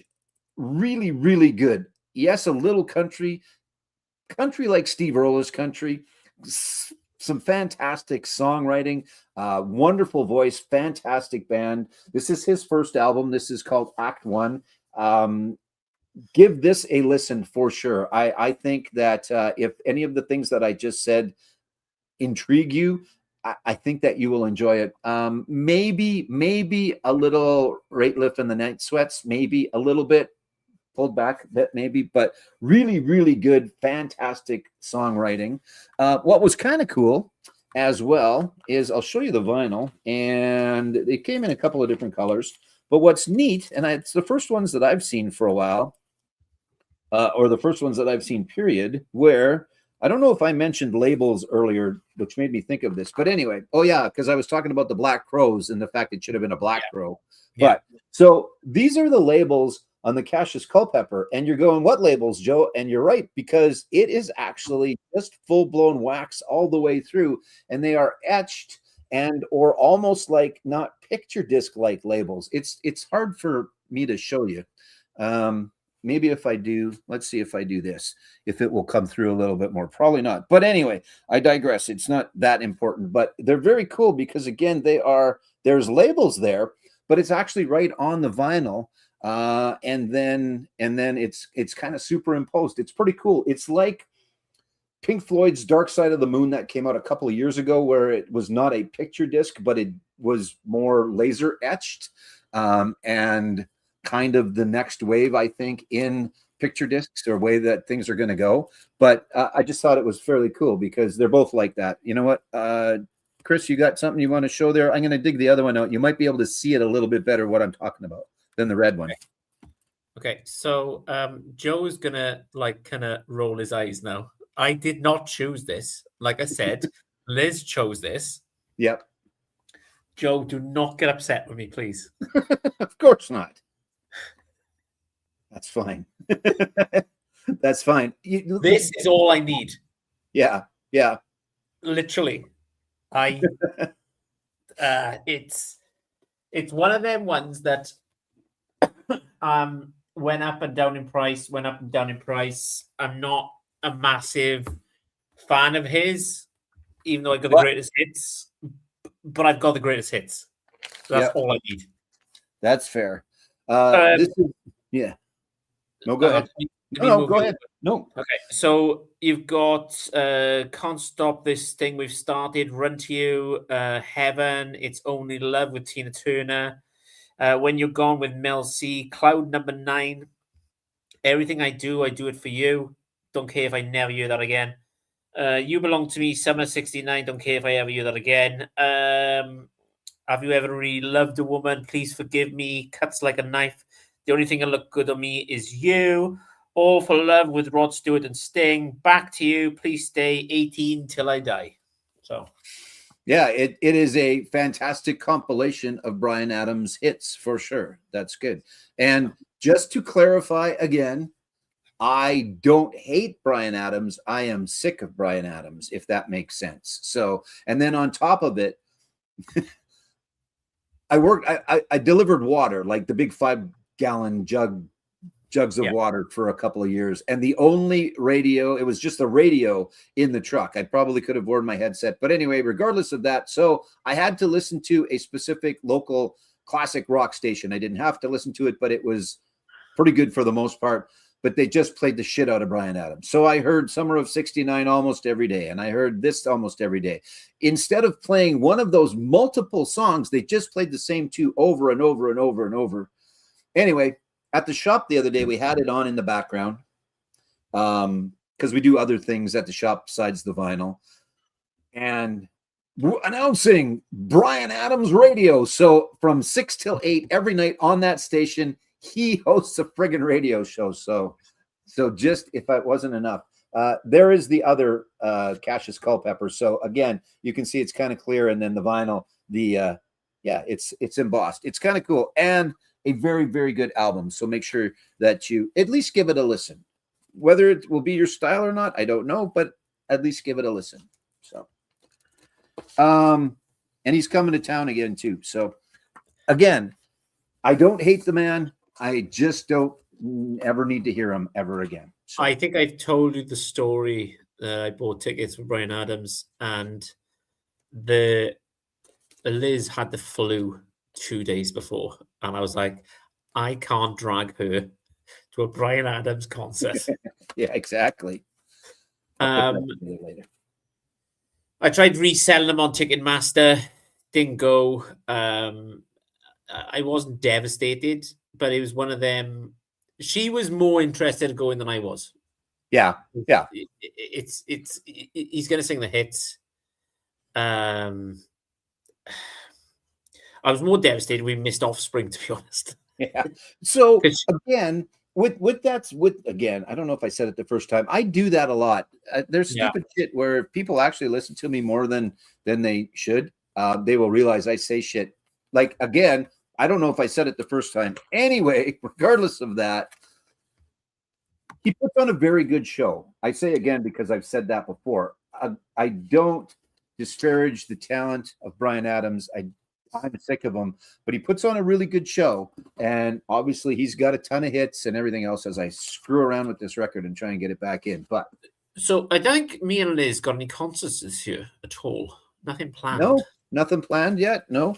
Well, there's one I want to see, but I've seen him live before, and people in the chat are going to go, what the fuck are you talking about? It's Keith Sutherland. Oh, yeah. Yep. That'd be all right, probably, right? It's kind of, I won't say full-on country. It's more country pop. Yeah. Yeah. He's not a brilliant singer, but it's catchy songs, if that makes sense. It's kind of... Yeah. Yeah. I pre-ordered the album, as I do. Yeah. If he puts on a good show, what the hell? Plus, it is what it is. If you like it, go. That's all it comes down to. Right? We saw him about 2-3 years ago in the Tram Shed in Cardiff. So that holds about 300 people. Literally. Yeah. That's it, eh? Yeah. Right. It's the situation where every standing downstairs and upstairs has got like a balcony. So think of a church. Everybody's just sweating on everybody. There's beer coming over the top, and it's kind of raw. And he said, "Oh, I'm sorry tonight. I got a bit of a cough." He said, "I'll try and get through this." We found out later he had actually had COVID. Wow. Yeah. But so the show he must had a go full on COVID. Yeah. Mark, I don't have to tell you where the summer of '69 can go. Exactly. Okay. What else you got? We got a little bit of time still. Let's keep going. Why not? I got a few more to show that I want to talk about. Shall we go record store day? Yes, Kiefer Sutherland, the actor. Yes. Yeah. But you know what? You can't like Kevin Bacon is a very good musician. If you're taking actors that are singers and or guitar players, Keanu Reeves is in a band. He's got a pretty good band. Finn Wolfhard, the young guy from Stranger Things, right? Johnny Depp. Yeah. Hollywood Vampires. Yeah, that's good. I think you're going to love this record store day release from last year. Give it a shot. Let's see. Yeah, I'll take that one. So I think you've got this as well, Joe. No. I do have it. Yeah. Is that the clear one? Not that that matters, but there's a clear. No. I've got the clear version. So No, it's not the clear one. This came on. When was this? No, it's this record store day, Black Friday. yeah. Definite Ramones hits collection on LP for the first time. Look, okay, should we do a competition? It's only you. There's usually like 4 people in front of me. That's right. So Sure. Yeah. from this, what color is the vinyl? From that, what color is the vinyl? I will go red. Why not? Maybe I've seen it before. If I get it right, it's only that, but or a lucky guess. 1, 2, 3, 4. Very nice. Let's go. Let's go. I don't know where my copy. Yeah, my copy's clear. So I bought this one on advice from Richard, who's got the record shop, and it went, I know your kind of music, Chris. I know you've seen this band before, but I would, if you're going to start with this band, the greatest hits, because I know you love the greatest hits, maybe give this a go. Yeah. And I was like, oh, okay, fuck it, whatever. And well, you know what's happened ever since. Yeah, exactly. I've got a lot of their individual albums, not as many as I would like because I am a big fan, but there's a couple on there. Pet Sematary on there that I don't have the album that it was on and or the soundtrack that it was on, and Pet Sematary is one of my favorite Ramones. The only thing that they left off of there, I think, they don't have the Spider-Man, their version of the Spider-Man theme song, which would have been a nice bonus on there, I think. So I'm not even sure if that's on anything, but they should have thrown it on there because that's a pretty cool version of just the 1960s, the animated one from forever ago. I thought they did good. Yeah, Richard's saying there's a few comments there, Joe. Yeah, there's a little bit. Hey ho, the Ramones. That's right. 1, 2, 3, 4. Blitzkrieg Bop, all that good stuff. Sedated. I love Sedated. Sedated is in my top 5 songs, which changes from day to day. But as of right this damn moment, Sedated is in my top. Actually, Sedated might stay in my top 5 songs. It's always so good. Yes, Ramones from Adrian. Yes, I don't know that there's a lot of people that hate the Ramones. They got to be your style, but if they're your style, man, they are one of the best, and obviously one of the originators as well. That is the Ramones album to have. And then Adrian agreeing with them. Again, I've got Rocket to Russia. I've got the self-titled. I've got a lot of the early stuff. But it's good. Like I said, I would like to have seen the Spider-Man theme song on there because I like the way that they do it. And I'm is it not on there, then, Joe? I don't think it is. No, now that I think about it, but I don't know. Hold on. You look at your copy, and I will look at my copy, which again is no different than it is the. Well, I've got on side 1, I've got 11 tracks. On side 2, I've got 9 tracks. Is that the same as yours? I'll tell you in a second. 11, with Teenage Lobotomy last, and then 9 Warthog. But yeah, Pet Sematary's on here. KKK Took My Baby Away. Just good stuff. It's just fun. It's just good stuff. And like I said, that's my not complaint about this album, but I would have liked to have seen that theme song on here because I'm a Spider-Man fan and I like that song and I like the rendition that they did. So Richard's saying I have most of their studio discography on CD and several live RSD titles. Yeah, they're quite big on Record Store Day. I've noticed with them a lot of live albums. Yeah, I've got a live from them at CBGB's or whatever, or maybe it's one in New York. I can't remember, from a Record Store Day from a few years ago. So, but technology at the time of recording was not as good.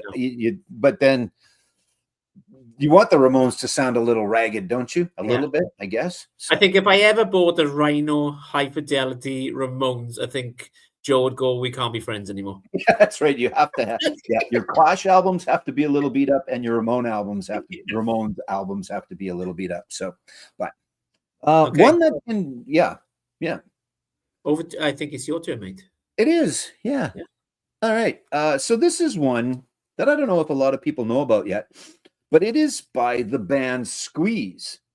And this is called Trixies. And without being exact about it, so this will be a little bit of paraphrasing, and it's on a nice flashy pink because the album itself is pink, and that Dilford and Tilbrook back in the day, like 1973, wrote most of this album back in the day, but didn't have the wherewithal because it's a concept album. It's loosely a concept. And if you listen to it, it's very, very good. I should say that, and I'm going to say that a couple of times. I really liked it. I've listened to it a couple of times since I brought it home last night at 7 o'clock. Anyway, they wrote it back in the day, and then they never recorded it. They never did anything with it. So it's the music that they had. It's not a recording from back then that they have then turned into this album.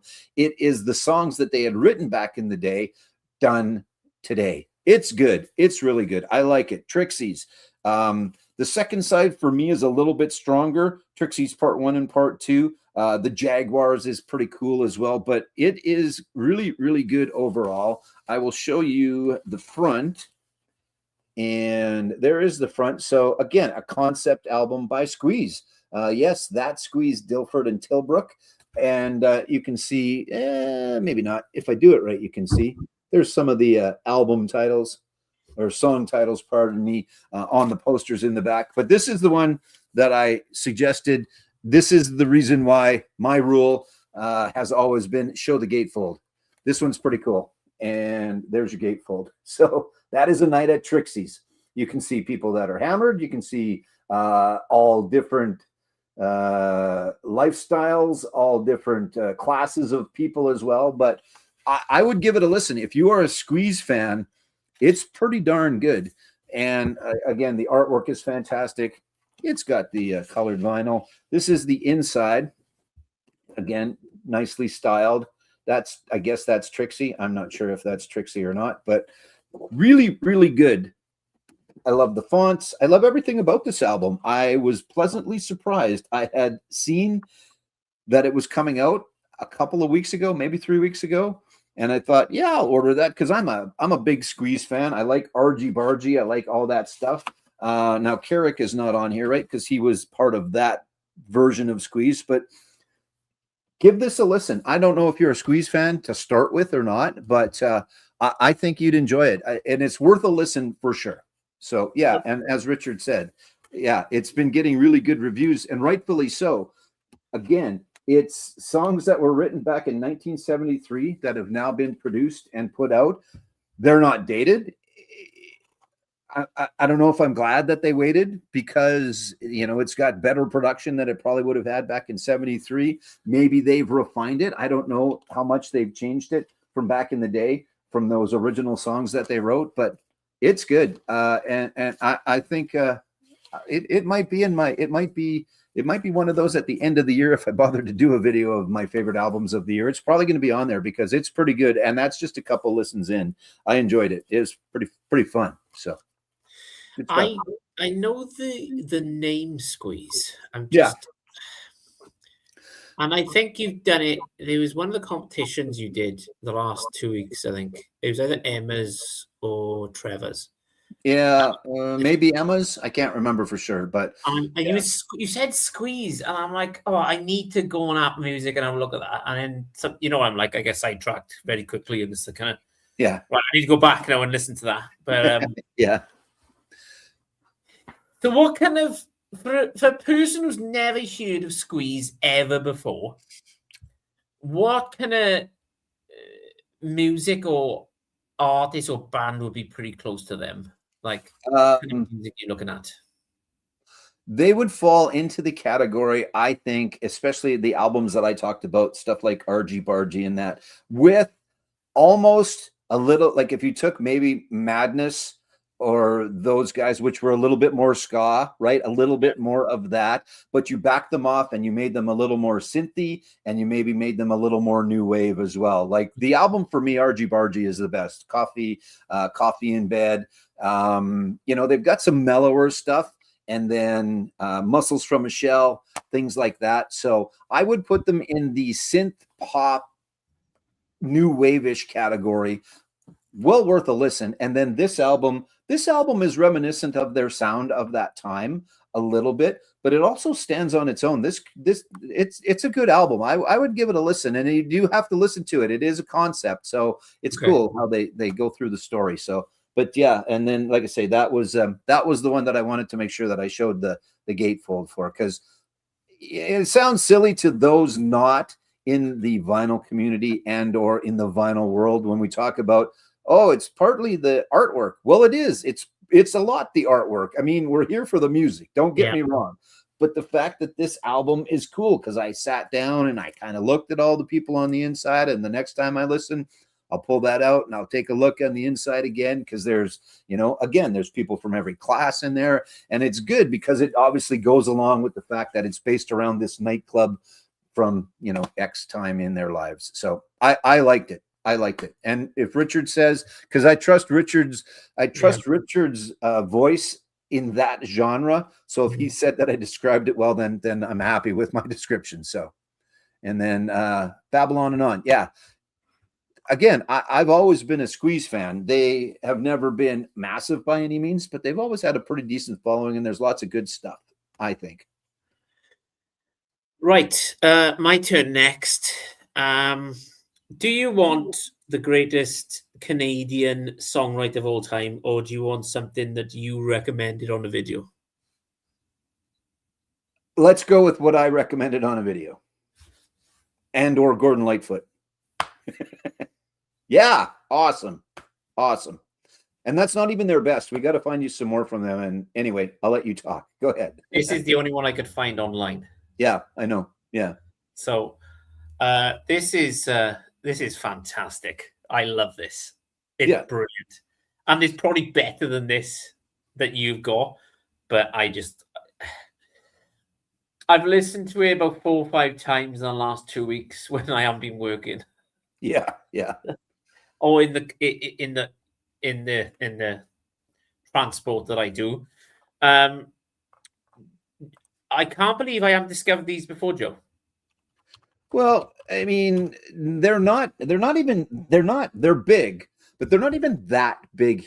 But here. I know the name. That's the thing that winds me up. I keep saying this, but I know the name.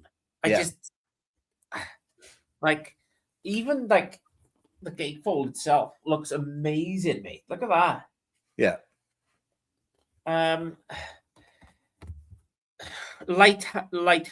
House Lights is amazing. Lightning Bolt, Mercy, Glory, Dream. Yeah. There's not a skip song on this. I know. It just goes back. It harkens back to the days, I think, and their other albums are exactly the same, of they made an album. They weren't writing singles and then a bunch of other fluff along the line. Now, it's not a concept. That's not what I'm saying. Yeah, and they do good with that type of stuff as well, all the artwork and things like that.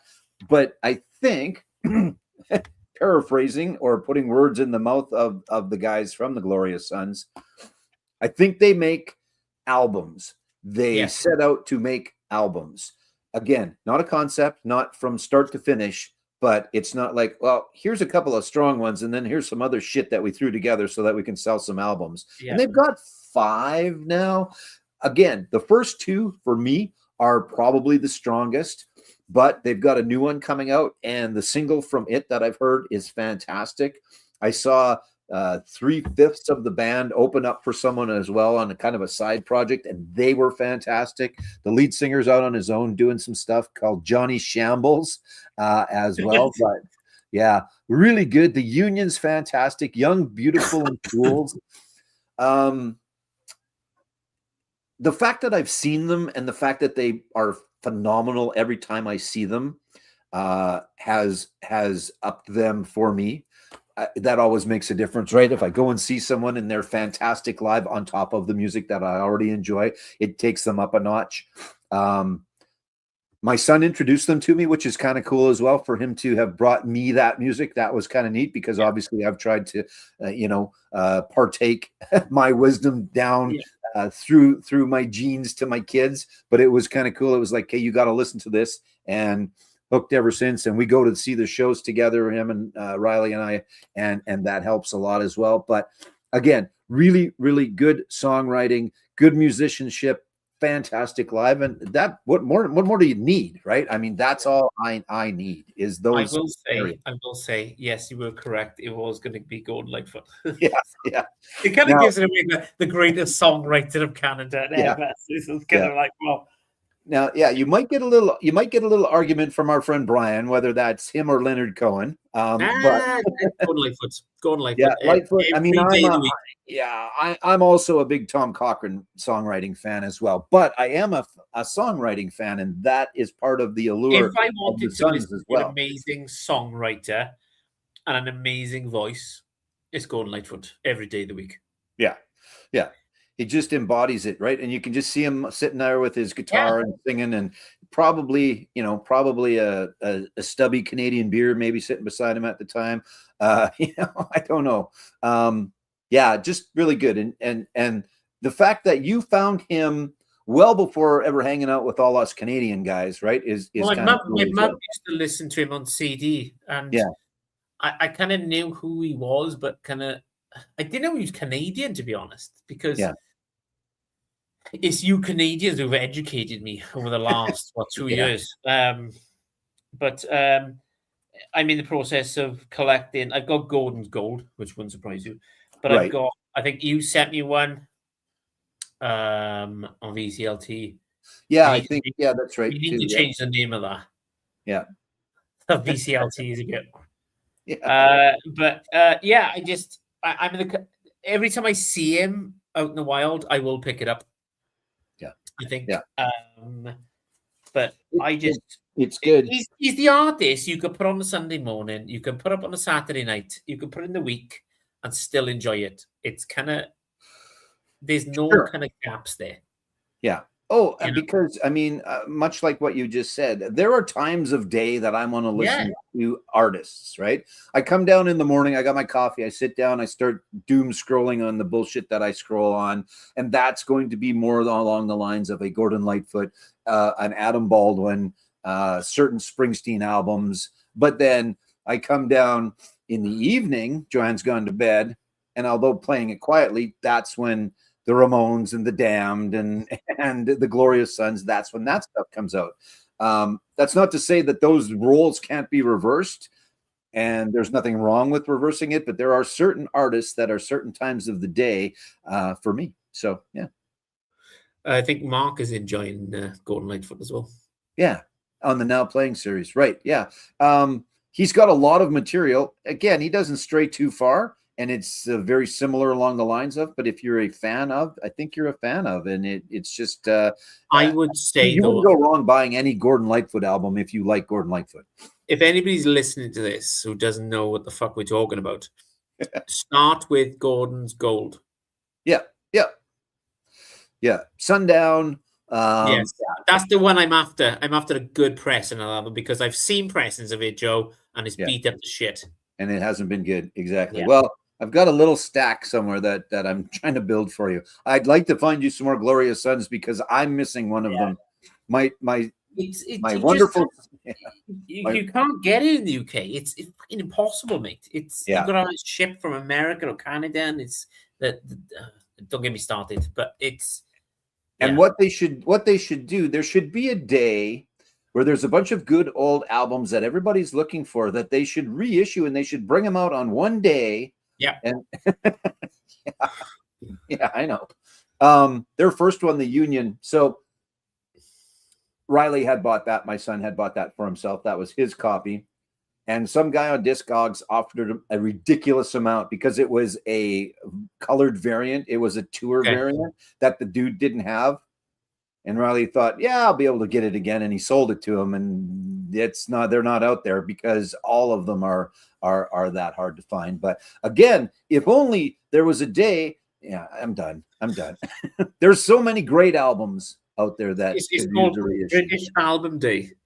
Yeah. Should we show like one each, one more? Sure. and Yeah, then- we can do one more each. Why not? Okay, What the I hell? want you to pick whatever you've got left, your favorite album from that pile.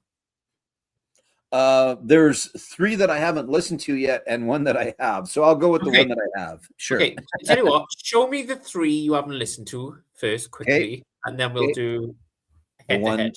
So we did I'll a just make live it big. we- 2 seconds. I'll make it big. Go on, go for it. Okay. We did a live stream a few weeks ago. You talked about it earlier, the punk live stream, and I am a punk fan, but there was a couple of glaring holes in my punk, and one of them was The Damned. Now, unfortunately, I just ordered this because it's not a best of, but it's live and it's got a lot of good stuff, and I thought that I would go for it and get it. And according to at least one person on Discogs, it's not recorded very well and they don't sound very good doing it, but it's punk, so how good do you have to sound sometimes? Anyway, so The Damned, I have not listened to it yet. I just brought these home yesterday.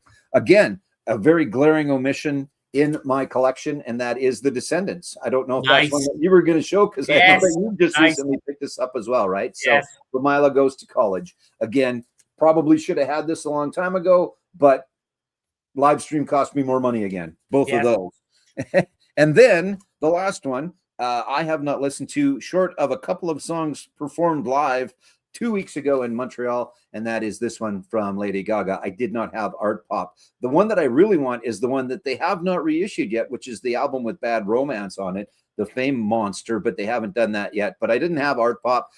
It is, I think, an outlier in her catalog, but it was a fair price, and I thought I'd buy it. What the hell? And just adding to my collection of LGG, or however that is pronounced. So those are the 3 of the ones left that I had pulled out Okay. that I brought home yesterday. But I don't know what they exactly sound like, again, other than I did hear a couple of songs live from Lady Gaga. So do you want me to show you the one that I do know? Yeah, Or do you want to that'd be do good. the 3, or do you want to do the ones that you haven't listened, or have you not listened to any of the ones that you've got? It just worked out that I just brought these home yesterday. So there's one album I haven't listened to, and I've had in my collection for a while. Actually, there's 2 albums that I've had in my collection I haven't listened to yet. Okay. So shall we do them quick? Sure, you do them. Yeah. Let's do a classic first. Okay. Now I've got the greatest hits, but Steve Carlson told me you need to get this album. Okay. It's the Cars. Yeah. Heartbeat City, I think it's called. Yep, it is. Yeah. Picked this up in.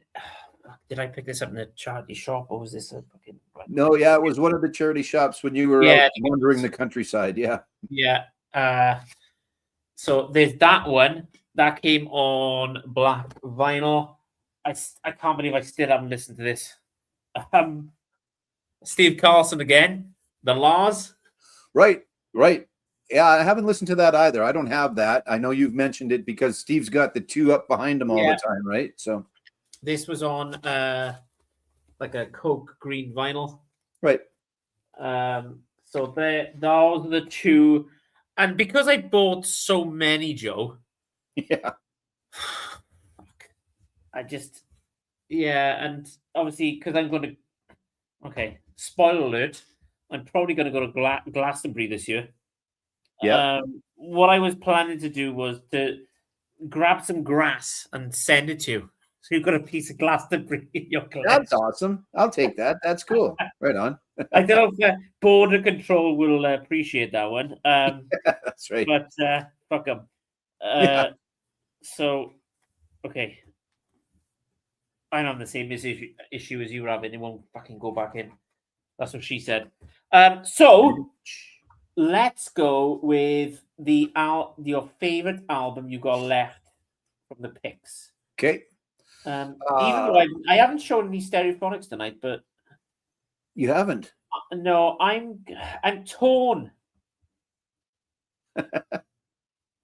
I must say, I am a Cars completist. I've got them all. I love all their albums.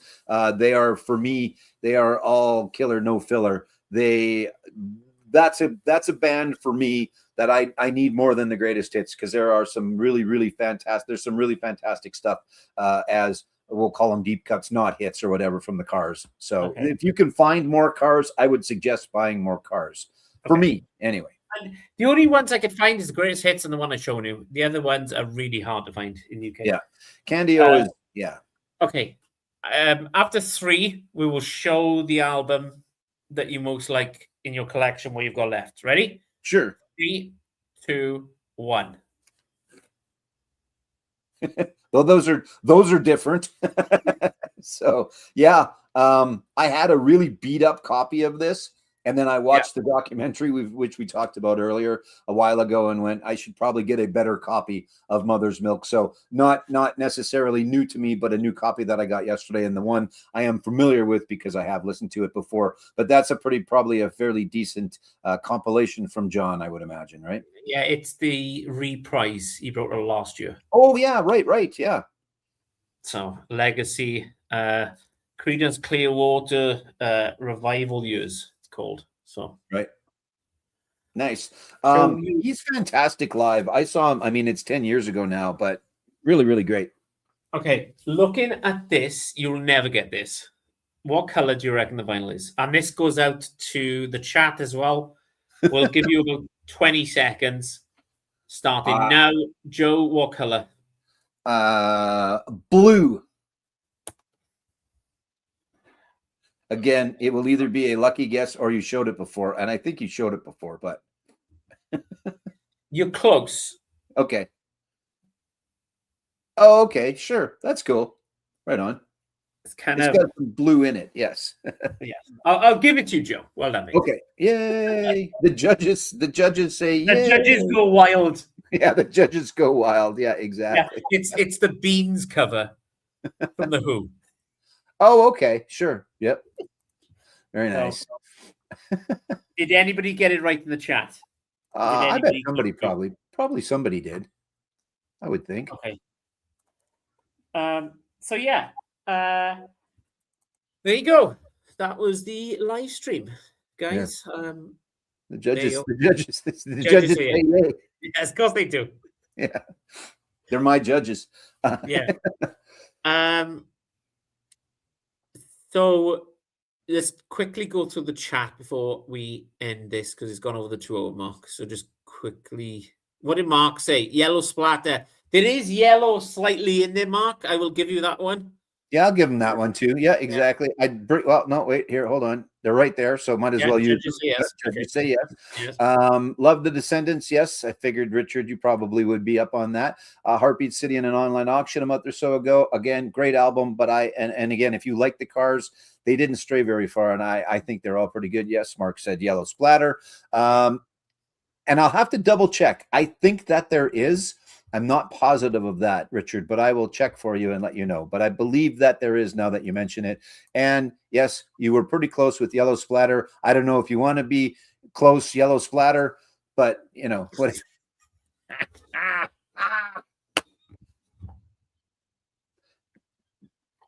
You have a story about being close in Yellow Splatter with someone in a bar, don't you? But we won't get into that today. So fucking hell.